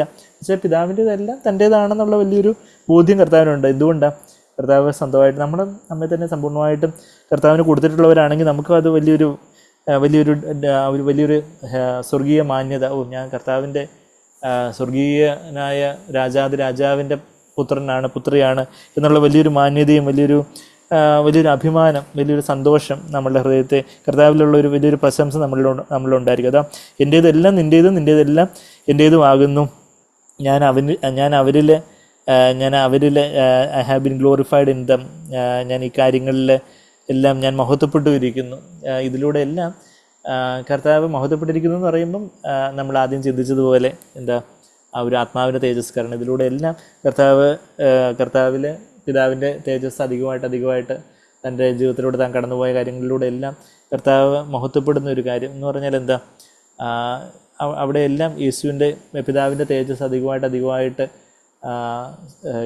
ലഭിച്ചുകൊണ്ടേയിരുന്ന ആ ഒരു പുത്രൻ്റെ ആ ഒരു മഹത്വം നമ്മളവിടെ കാണുന്നുണ്ട്. അപ്പം നമ്മുടെ ജീവിതത്തിൽ പല കാര്യങ്ങൾ നമ്മൾ ഇപ്പോൾ ആ 10 വാക്യങ്ങൾ നമ്മൾ ചിന്തിച്ചപ്പോൾ നമ്മൾ പല കാര്യങ്ങൾ കഴിഞ്ഞ ആഴ്ചകളിൽ കണ്ട കാര്യങ്ങളൊക്കെ പിതാവിനെ വിളിച്ച് തുടങ്ങുന്ന പ്രാർത്ഥന മുതൽ കർത്താവിൻ്റെ നാഴികയ്ക്കൊപ്പം നടക്കുന്ന കാര്യങ്ങളും, പിന്നെ ആ ക്രൂശിൻ്റെ വഴി സ്വയസഹതാപമോ അങ്ങനെ ഒരു വിഷാദമായിട്ടിരിക്കുന്നതോ എല്ലാം മറിച്ച് കർത്താവിലുള്ള കോൺഫിഡൻസ് ആണെന്നുള്ള കാര്യമൊക്കെ നമ്മൾ കണ്ടു. പിന്നെ യേശുവിനെ നമ്മൾ ലോകത്തിൽ വെളിപ്പെടുത്തുന്ന കാര്യമൊക്കെ 6-ാമത്തെ വാക്യത്തിൽ കണ്ടിട്ട് നമ്മൾ 7-ാമത്തെ വാക്യത്തിൽ എന്താ കണ്ടേ, നമ്മൾക്ക് ദൈവം തന്നിട്ടുള്ള എല്ലാം ദൈവത്തിൽ നിന്നുള്ളതാണെന്ന് മറ്റുള്ളവർ മനസ്സിലാക്കുന്നതിലാണ് നമ്മുടെ വലിയ സന്തോഷമായിരിക്കണ്ടേ എന്നുള്ള കാര്യം. നമ്മളുടേതായ ഒരു കാര്യമല്ല, സ്വന്തം പ്രവൃത്തികളല്ല, മറിച്ച് പിതാവ് ചെയ്യാൻ തരുന്ന പ്രവൃത്തികൾ ചെയ്യുമ്പോഴേ പിതാവിനെ മഹത്വപ്പെടുത്തുന്നതൊക്കെ 4-ാമത്തെ വാക്യത്തിൽ നമ്മൾ കണ്ടു. പിന്നെ 8-ാമത്തെ വാക്യത്തിൽ നമ്മുടെ വാക്കുകളെക്കുറിച്ച്, നമ്മുടെ വാക്കുകൾ, ദൈവം തന്ന വാക്കുകൾ മറ്റുള്ളവരോട് പറയുവാനുള്ളൊരു ബാധ്യത നമുക്കുണ്ട്. നമ്മളുടേതായ വാക്കുകൾ പറയാൻ തക്കവണ്ണം നമ്മളുടെ നാവ് ആരുടെയാണ്? കർത്താവ് വില കൊടുത്ത് വാങ്ങിച്ചിരിക്കുക. അതുകൊണ്ട് നമ്മളുടെ നാവ് നമുക്കായിട്ട് ഉപയോഗിക്കരുത്. കർത്താവിൻ്റെ വചനം പറയാൻ, കർത്താവ് തിരുനാമ കീർത്തനം പാടുവാൻ, അല്ലെങ്കിൽ നാവ് എനിക്ക് എന്തിനാണെന്ന് നമ്മൾ പാട്ടിൽ ചോദിക്കുന്ന പോലെ നീ എനിക്ക് തന്ന വചനം ഞാൻ അവർക്ക് കൊടുത്തു. അപ്പോൾ അങ്ങനെ ആകുമ്പം ആ വചനം കൈക്കൊള്ളുന്നവർക്ക് ഈ മനുഷ്യൻ പറയുന്നതല്ല, മറിച്ച് ഈ ദൈവം കൊടുത്ത വാക്യങ്ങളാണെന്ന് മനസ്സിലാക്കി അവർ ദൈവത്തോട് കണക്റ്റഡ് ആവും, നമ്മളോട് കണക്റ്റഡ് ആവത്തില്ല. അത് കഴിഞ്ഞിട്ട് പിന്നെ ലോകത്തിന് വേണ്ടിയല്ല ഈ 11 പേർക്ക് അപേക്ഷിക്കുന്ന കർത്താവിൻ്റെ ആ ഒരു തന്നോട് അതുപോലെ കമ്മിറ്റഡ് ആയിട്ടുള്ളവർക്ക് വേണ്ടി അപേക്ഷിക്കുന്നൊരു കർത്താവ്, നമുക്ക് വേണ്ടി പ്രാർത്ഥിക്കുന്ന അവർ യേശുവിനെ നമ്മൾ 9-ാമത്തെ വാക്യത്തിൽ കണ്ട് നമ്മളും അതുപോലെ നമ്മുടെ കൂട്ടുസഹോദരങ്ങൾക്ക് വേണ്ടി നമ്മൾ പ്രാർത്ഥിക്കേണ്ടതായിട്ടുണ്ട്. പിന്നെ 10-ാമത്തെ വാക്യത്തിൽ ആ ഒരു വലിയ ഹെവൻലി എക്സ്ചേഞ്ച് നമ്മൾ കണ്ടു. എന്താ, എല്ലാം കർത്താവിൻ്റേതായിട്ട് നമ്മൾ കരുതും, നമ്മളെ തന്നെ നമ്മളുടേതായിട്ടുള്ള എല്ലാം കർത്താവിനായിട്ട് കൊടുക്കുമ്പം കർത്താവിൻ്റേതായിട്ടുള്ള എല്ലാം നമുക്ക് സ്വന്തമായിട്ട് അനുഭവിക്കാൻ ഒക്കുന്ന ആ ഒരു വലിയ സ്വർഗീയ ധനം, വലിയ സ്വർഗീയമായിട്ടുള്ള സന്തോഷവും സമാധാനവും സ്വർഗീയമായിട്ടുള്ള നീതിയും പരിശുദ്ധാത്മാവിലുള്ള സന്തോഷവും ആ ഒരു പ്രത്യാശയും സ്വസ്ഥതയും എല്ലാം, ആ സ്വർഗീയ സമ്പത്തെല്ലാം നമ്മുടെ സമ്പത്തായിട്ട് സ്വർഗീയ ഭണ്ഡാരം നമ്മുടെ സ്വന്തം ഭണ്ഡാരമായിട്ട് കരുതി ജീവിക്കുന്ന ഭക്തരൻ വിശ്വാസ ജീവിതത്തെക്കുറിച്ചൊക്കെ നമ്മൾ പാടുന്ന പോലെ, അങ്ങനെ അതിലൂടെയാണ് യഥാർത്ഥത്തിൽ ദൈവത്തിൻ്റെ നാമം മഹത്വപ്പെടുന്നത് എന്നുള്ളൊരു കാര്യവും നമ്മളുടെ ആത്മാവ് മഹത്വപ്പെടുന്നത്, നമ്മുടെ ആത്മാവ് തേജസ്കരിക്കപ്പെടുന്നത് ഈ ഒരു ഹെവൻലി എക്സ്ചേഞ്ചിലൂടെയാണ്. നമ്മളുടേതായിട്ടുള്ള എല്ലാം കർത്താവിൻ്റേതായിട്ട് എണ്ണുമ്പം, കർത്താവിൻ്റേതായിട്ടുള്ള എല്ലാം നമ്മളുടേതായി തീരുമ്പം അതിലൂടെയാണ് നമ്മൾ തേജസ്കരിക്കപ്പെടുന്നൊരു വഴിയിലൂടെ, അതായത് നമ്മളുടെ ആത്മാവിൽ പുതുക്കം പ്രാപിക്കുന്നൊരു വഴിയിലൂടെ നമ്മൾ നടന്നു എന്നുള്ള കാര്യമൊക്കെ നമ്മൾ കണ്ടു. അത് കഴിഞ്ഞിട്ട് പിന്നെ 11-ാമത്തെ വാക്യം മുതൽ നമുക്ക് തുടർന്നും അടുത്ത ആഴ്ച ദൈവം സഹായിച്ച് കാണാമല്ലോ. മഹത്വീകരണത്തിൻ്റെയൊക്കെ കാര്യങ്ങൾ അത് പൊതുവെ പ്രസംഗിക്കപ്പെടാത്ത കാര്യങ്ങളായെന്നാൽ നമ്മളത് നമ്മളുടെ സ്വന്തം ഇഷ്ടത്തെ മരിപ്പിച്ച് കർത്താവിൻ്റെ ജീവൻ പ്രാപിക്കുന്ന കാര്യങ്ങളൊക്കെ അത് ആഴത്തിലുള്ള ആ ഒരു കട്ടിയായിട്ടുള്ള ആഹാരമൊക്കെ നമ്മൾ കേൾക്കുമ്പോൾ നമ്മളുടെ ആഴങ്ങളെ നമ്മളുടെ സ്വയജീവൻ നമ്മൾ എത്രത്തോളം ആ മരണത്തിലേക്ക് പോകുന്നു, അത്രയധികം ദൈവത്തിന് ജീവൻ പ്രാപിച്ച് നമ്മളുടെ ആഴങ്ങളെ തേടുന്ന ഒരു ദൈവം, ആഴത്തിലുള്ളൊരു സമർപ്പണമോ കർത്താവ് നമ്മളെക്കുറിച്ച് ആഗ്രഹിക്കുന്നത്. നമുക്കായിട്ട് ഏറ്റവും ആഴത്തിലുള്ളൊരു യാഗമായിട്ട് കർത്താവ് ആയിത്തീർന്നു. നാമും നമ്മളുടെ ആഴത്തിൻ്റെ ആഴത്തിൽ നിന്ന് കർത്താവിന് സമ്പൂർണ്ണമായിട്ട് നമ്മെ തന്നെ സമർപ്പിക്കേണ്ടതായിട്ടുള്ള ഒരു കർത്താവിൻ്റെ വിളിയ. അതിൽ നിന്ന് നമ്മൾ കേൾക്കുന്ന ഏതാ ആഴങ്ങൾ തേടുന്ന ദൈവം, നമ്മൾ ആത്മാവിനെ നേടുന്ന ദൈവം, ആഴത്തിൽ അനന്തമായിട്ടുള്ള ദൂരത്തിൽ നിന്ന് നമ്മളുടെ അന്തരംഗത്തിൻ്റെ അവസ്ഥയെ കാണുന്നൊരു കർത്താവ്. നമ്മൾ താഴെയുള്ള പല ഒരു തോണിയിലൊക്കെ ആഴിയിൽ താഴാതെ കരപറ്റാൻ കര നൽകുന്ന കർത്താവിനെക്കുറിച്ചും, പിന്നെന്താ സക്കായിയെ തരുക്കളിൽ മരത്തിൽ ഒളിച്ചപ്പം ഉയർന്ന് ക്ഷണിച്ച ആ ഒരു സ്നേഹത്തെക്കുറിച്ചുമൊക്കെ രണ്ടാമത്തെ സ്റ്റാൻസിലൊക്കെ പാടുന്നുണ്ട്. മനനന്ത് കണ്ണുനീര് തരംഗമായിട്ട് തൂക്കുമ്പോഴും ഖനമുള്ള നമ്മുടെ പാപങ്ങളെ മായ്ക്കുന്ന കർത്താവ്. ഒടുവിൽ പതിരൊക്കെ മാറ്റി വിളവേൽക്കാനായിട്ട് യജമാനെത്തും. അന്നും കർത്താവ് അവനവൻ വിതയ്ക്കുന്ന വിത്തിൻ്റെ പ്രതിഫലം അന്ന് കർത്താവ് കൊടുക്കും. നമ്മളന്ന് ആത്മാവിലാണോ വിതച്ചത് അതോ ജഡത്തിലാണോ വിതച്ചത് എന്നുള്ള കാര്യങ്ങളൊക്കെ അന്ന് വെളിവായിട്ട് വരും. നമുക്ക് നമ്മെ തന്നെ സമർപ്പിച്ചുകൊണ്ട് കർത്താവിനോടുള്ളൊരു ആഴത്തിലുള്ളൊരു സമർപ്പണത്തിലേക്ക് നമ്മളെ തന്നെ സമർപ്പിച്ചുകൊണ്ട് ആ ആഴങ്ങൾ തേടുന്ന ദൈവത്തിന് നമ്മെ തന്നെ കർത്താവ് എൻ്റെ ആഴത്തിൽ നിന്ന് എന്നെ തന്നെ സമ്പൂർണ്ണമായിട്ട് ഞാൻ അവിടത്തേക്ക് തരുന്നു. എൻ്റേതായിട്ടുള്ളതെല്ലാം അവിടുത്തേതെല്ലാം എൻ്റേതുമാണല്ലോ. ആ ഒരു ഞാൻ എൻ്റെ പ്രിയനുള്ളവൾ, എൻ്റെ പ്രിയൻ എനിക്കുള്ളവെന്ന് ആ മണവാട്ടി ധൈര്യത്തോട് പറയുന്നത് പോലെ നമുക്കും നമ്മെ തന്നെയും കർത്താവിനായിട്ട് ഏൽപ്പിച്ച് കർത്താവ് നമ്മളുടേതാണെന്നുള്ള വലിയൊരു ധൈര്യത്തോടെ ആഴത്തിൽ നിന്ന് ആഴത്തിലേക്ക് ആഴത്തെ വിളിക്കുന്നു എന്നൊക്കെ നമ്മൾ സങ്കീർത്തനം 42:7 നമ്മൾ വായിക്കുന്നുണ്ട്. ആ കർത്താവിൻ്റെ നമ്മളുടെ ആഴത്തിലുള്ളൊരു സമർപ്പണത്തിലേക്ക് വിളിക്കുന്നു. ആഴങ്ങളിലേക്ക് നോക്കുന്ന കർത്താവിനെ നോക്കി നമുക്ക് നമ്മുടെ അന്തരംഗത്തെ കാണുന്ന കർത്താവിന്, നമ്മുടെ അന്തരംഗത്തിൻ്റെ ആഴങ്ങളെ നമുക്ക് തന്നെ അറിയാത്ത ആഴങ്ങളെ അറിയുന്നൊരു കർത്താവ്. ആ ദൈവത്തിന് മുമ്പാകെ എല്ലാം നഗ്നവും മലർന്നതുമായിട്ടിരിക്കുന്ന ആ കർത്താവിന് മുമ്പാകെ നമ്മെ തന്നെ സമർപ്പിച്ചുകൊണ്ട് സമർപ്പണത്തോടെ വിധേയത്വത്തോടെ നമുക്ക് പാടാം. ആഴങ്ങൾ തേടുന്ന ദൈവം, ആത്മാവി നേടുന്ന ദൈവം, ആഴത്തിൽ അനന്തമാം ദൂരത്തിൽ നിന്നെൻ്റെ അന്തരംഗം കാണും ദൈവം. കർത്താവിൻ്റെ മുമ്പാകെ ഒരുമിച്ച് ഒരു കുടുംബമായിട്ട് നമുക്ക് ചേർന്ന് വരും. ദൈവം നമ്മളെ സഹായിച്ചുവല്ലോ. കർത്താവിൻ്റെ ആ ജീവിതപാത കുറച്ചുകൂടി വ്യക്തമായിട്ട് കാണുവാൻ കർത്താവ് നമ്മളെ സഹായിച്ചുവല്ലോ. തൻ്റേതായിട്ടുള്ളതെല്ലാം പിതാവിനായിട്ട് ഏൽപ്പിച്ച ആ ഒരു കർത്താവ്, പിതാവിൻ്റെ എല്ലാം തൻ്റേതായിട്ട് അനുഭവിച്ച ആ ഒരു സ്വർഗീയ കുമാരനായി, സ്വർഗീയ രാജകുമാരനായിട്ട് ആ വലിയ മാന്യതയോടെ, വലിയ അഭിമാനത്തോടെ, ആ വലിയ ആത്മീയ അധികാരത്തോടെ സഞ്ചരിച്ച കർത്താവ്, നമുക്കും അതേ പാത തന്നെ കർത്താവ് തുറന്നിരിക്കുന്നു. ആ ജീവൻ്റെ പുതുവഴി, അവിടെ നമ്മളുടേതായിട്ടുള്ളതെല്ലാം കർത്താവിൻ്റേതാണ്. കർത്താവ് എൻ്റെ ഇഷ്ടമൊന്നും വേണ്ട, എല്ലാം അവിടുത്തേതാണ്. കർത്താവ് എനിക്കുള്ളതും എനിക്ക് തന്നിട്ടുള്ളതും കർത്താവ് വസ്തുക്കളാവട്ടെ, ബന്ധുമിത്രാദികളാവട്ടെ, കുടുംബമാവട്ടെ, എല്ലാം കർത്താവിനായിട്ട് സമർപ്പിക്കുമ്പോൾ കർത്താവിൻ്റേതായിട്ടുള്ളതെല്ലാം എൻ്റേതായിട്ട് അനുഭവിക്കുക. എൻ്റെ ശരീരം കർത്താവിൻ്റേതാണെങ്കിൽ ശരീരം എൻ്റെ കർത്താവിനായിട്ടുള്ളതെന്ന് കർത്താവിൻ്റെ വചനത്തിൻ്റെ വാഗ്ദത്തമായിട്ട് പറയുന്നത് പോലെ, ഞാൻ എൻ്റെ പ്രിയനുള്ളവൾ, എൻ്റെ പ്രിയൻ എനിക്കുള്ളവൻ എന്ന ആ മണവാട്ടിയുടെ ധൈര്യത്തോടെ കർത്താവ് അവൻ്റെ ആഗ്രഹം എന്നോടാകുന്നുവെന്ന് ഉത്തമഗീത 7:10-11 വാക്യങ്ങളിൽ നമ്മൾ വായിക്കുന്ന പോലെ നമ്മെ ആഗ്രഹിക്കുന്ന ആ മണവാളനായ കർത്താവ്, ആ സ്വർഗീയ രാജകുമാരൻ, അവിടുന്ന് തൻ്റേതായ വലിയ സ്വർഗീയ നിക്ഷേപങ്ങളെല്ലാം നമുക്കായിട്ട് ആ കോടി ഈ ലോകത്തിൻ്റേതായിട്ടുള്ള എല്ലാ സമ്പത്തിനെക്കാട്ടിലും ഉയർന്നതായിട്ടുള്ള വലിയ സ്വർഗീയ സമ്പത്തെല്ലാം നമ്മളുടെ സ്വന്തമാക്കി തരുവാനായിട്ട് നമ്മളുടെ നേരെ കൈ നീട്ടുമ്പോൾ നമ്മളത് നിരസിക്കാതെ കർത്താവേ, എൻ്റേതായിട്ടുള്ള എല്ലാം അങ്ങയുടേതാണ് കർത്താവേ, അവിടുത്തേതാണ് കർത്താവേ. അപ്പോൾ കർത്താവിൻ്റെ എല്ലാ സ്വർഗീയ സമ്പത്തുള്ളവളായിട്ട് ഈ ഭൂമിയിൽ ജീവിക്കുവാൻ വലിയ സ്വർഗീയമായ വലിയ സന്തോഷവും സമാധാനവും സ്നേഹവും ക്ഷമയും ആ ഒരു പരോപകാരവും നന്മയും ദീർഘക്ഷമയും ആ സ്വർഗീയമായിട്ടുള്ള ഇന്ദ്രിയ ജയവും എല്ലാം അനുഭവിച്ചുകൊണ്ട്, സ്വർഗീയമായിട്ടുള്ള വിശ്വാസവും വിശ്വസ്തതയും സൗമ്യതയും എല്ലാം അനുഭവിച്ചുകൊണ്ട്, കർത്താവിൻ്റെ ആ ദിവ്യ സ്വഭാവം അത് അനുഭവിച്ചുകൊണ്ട്, അതിൽ വലിയൊരു സമ്പത്തില്ല, അതെല്ലാം നമ്മളുടേതായിട്ട് അനുഭവിച്ചുകൊണ്ട് നമുക്ക് ഈ ഭൂമിയിൽ ജീവിക്കാം. നമ്മൾ ആ സ്വർഗീയമായിട്ടുള്ള എല്ലാം നമ്മളുടേതായി തീരുമ്പം ഭൂമിയിൽ വേണ്ടുന്ന കാര്യങ്ങളെല്ലാം കർത്താവ് ബോണസായിട്ട് ആഡ് ചെയ്ത് തന്നോളും. മുമ്പേ അവൻ്റെ രാജ്യവും നീതിയൊക്കെ തേടുമ്പോൾ വേണ്ടുന്നതെല്ലാം കൂടെ കൊടുത്തോളും. അതൊക്കെ വലിയ കാര്യങ്ങളല്ല, എന്നാൽ അത് കർത്താവ് കൂടെ ബോണസായിട്ട് കർത്താവിൻ്റെ സമയത്ത് വേണ്ടുന്നതനുസരിച്ച് നമുക്ക് കൈകാര്യം ചെയ്യാൻ പറ്റുന്നതനുസരിച്ച് കർത്താവ് അതെല്ലാം ചെയ്തോളും. എന്നാൽ നമ്മളുടെ ഫോക്കസ് പൊതുവായിട്ടുള്ള കാര്യങ്ങളിലേക്കല്ലേ, മറിച്ച് ആത്മീയമായിട്ട് കർത്താവെ അങ്ങേപോലെ ആയിത്തീരണം, അവിടുത്തെ ഇഷ്ടം ചെയ്യണം, അവിടുത്തെ ഇഷ്ടം ചെയ്ത് അവിടുത്തെ നാമത്തെ മഹത്വപ്പെടുത്തണം. എനിക്ക് തന്നിട്ടുള്ളവർക്ക് കർത്താവെ ഈ ഭൂമിയിലെ കർത്താവെ അവിടുത്തെ നാമത്തെ എനിക്ക് വെളിപ്പെടുത്തണം. അങ്ങയുടെ സ്വഭാവത്തെ എനിക്ക് മറ്റുള്ളവർക്ക് കാണിച്ചു കൊടുക്കണം. കർത്താവിനെ കാണുന്നവരെ എനിക്കുള്ളതെല്ലാം അങ്ങയിൽ നിന്ന് വന്നിട്ടുള്ളതാണെന്ന് മനസ്സിലാക്കണം. കർത്താവെ എനിക്ക് അങ്ങ് തന്നിട്ടുള്ളവരെല്ലാം അങ്ങയുടേതായിരുന്നു, ഇപ്പോഴും അങ്ങയുടേതാണ് കർത്താവെ. അത് കർത്താവ് നിത്യമായിട്ട് കർത്താവെ അവിടുത്തെ മനസ്സിൽ ലോകസഭയുടെ മുന്നമേ തിരഞ്ഞെടുത്തവരെ കർത്താവെ അവിടുന്ന് കുറച്ച് സമയത്തേക്ക് നമുക്കായിട്ട് ഏൽപ്പിച്ചു തരുമ്പോൾ കർത്താവ് കുറച്ച് സമയത്തേക്ക് കർത്താവെ അത് അവരെ അങ്ങ് കാലുകഴുകി ശുശ്രൂഷിച്ചതുപോലെ ശുശ്രൂഷിക്കുവാനും കർത്താവെ പോറ്റി പുലർത്തുവാനും കർത്താവെ അവരെല്ലാം അങ്ങയുടേതാണ്. നമ്മുടെ മക്കളാവട്ടെ, നമ്മളുടെ ആത്മീയ മക്കളാവട്ടെ, അവരെല്ലാം കർത്താവെ അങ്ങയുടേതാണ് എന്നുള്ള ആ ഒരു സമർപ്പണത്തോടെ തുറന്ന കൈയോടെ എബ്രഹാം ഇസ്ഹാക്കിനെ ആദ്യം അവന് ഇസ്ഹാക്കിനെ മുറുകെ പിടിച്ചു. എന്നാൽ ആ സമർപ്പണത്തിന് യാഗത്തിന് ശേഷം അവന് തുറന്ന കൈകളിൽ ഇസ്ഹാക്കിനെ വെച്ചതുപോലെ അതുപോലെ കർത്താവെ അവിടുന്ന് തന്നിട്ടുള്ളതെല്ലാം അവിടുത്തേതാണ്, തന്നിട്ടുള്ളതല്ലാതെ ഒന്നും പ്രശംസിക്കുവാൻ കർത്താവ് ഒന്നും ഇല്ലെന്നുള്ള ഒരു സമർപ്പണത്തോടായിരിക്കാനൊക്കെ അത് നമ്മൾ കേട്ട വചനങ്ങളെല്ലാം പ്രമാണിക്കുവാൻ തക്കവണ്ണം കർത്താവ് നമ്മളെ സഹായിക്കട്ടെ. നമുക്ക് നമ്മെ തന്നെ ഏൽപ്പിച്ചു കൊടുക്കാം. നന്ദി കർത്താവെ, നന്ദി. ഞങ്ങളുടെ ആഴങ്ങളിൽ തേടുന്നത് കർത്താവാണല്ലോ കർത്താവെ. കർത്താവെ ഞങ്ങളുടെ ആഴത്തിലുള്ള ഞങ്ങളുടെ അന്തരംഗത്തിലെ പല നിലവുകളും ചിന്തകളും ഒക്കെ ഞങ്ങൾക്ക് അറിയുന്നതിനെക്കാട്ടിലും കർത്താവ് ആഴത്തിൽ അങ്ങേക്ക് അറിയാം. ഞങ്ങളുടെ സമർപ്പണം എത്രമാത്രം ആഴത്തിലുള്ളതാണെന്ന് കർത്താവെ അങ്ങേക്ക് അറിയാം.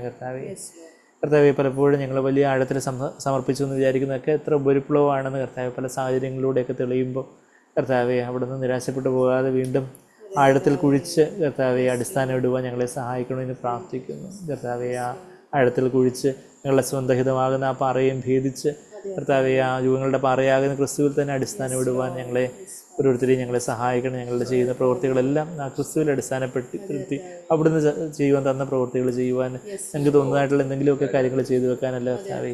അസ്വസ്ഥതയോടെ അവിടുന്ന് ചെയ്ത കാര്യങ്ങൾ, അവിടുന്ന് ചെയ്യുവാൻ തന്ന കാര്യങ്ങളെ കർത്താവെ അത് വിശ്വസ്തയോടെ അവിടുത്തെ ശക്തിയാൽ അവിടുത്തെ നാമോദത്തിനായിട്ട് അവിടുത്തേക്കായിട്ട് അവിടുത്തെ സ്നേഹത്തിൻ്റെ പ്രേരണയാൽ അവിടുത്തെ ശക്തിയാൽ അവിടുത്തെ നാമോദത്തിനായിട്ട് ചെയ്യുവാനെല്ലാം അങ്ങയിൽ നിന്നും അങ്ങയിലൂടെ അങ്ങയിലേക്കും ചെയ്യുവാൻ ഞങ്ങളെ സഹായിക്കണമെന്ന് പ്രാർത്ഥിക്കുന്നു.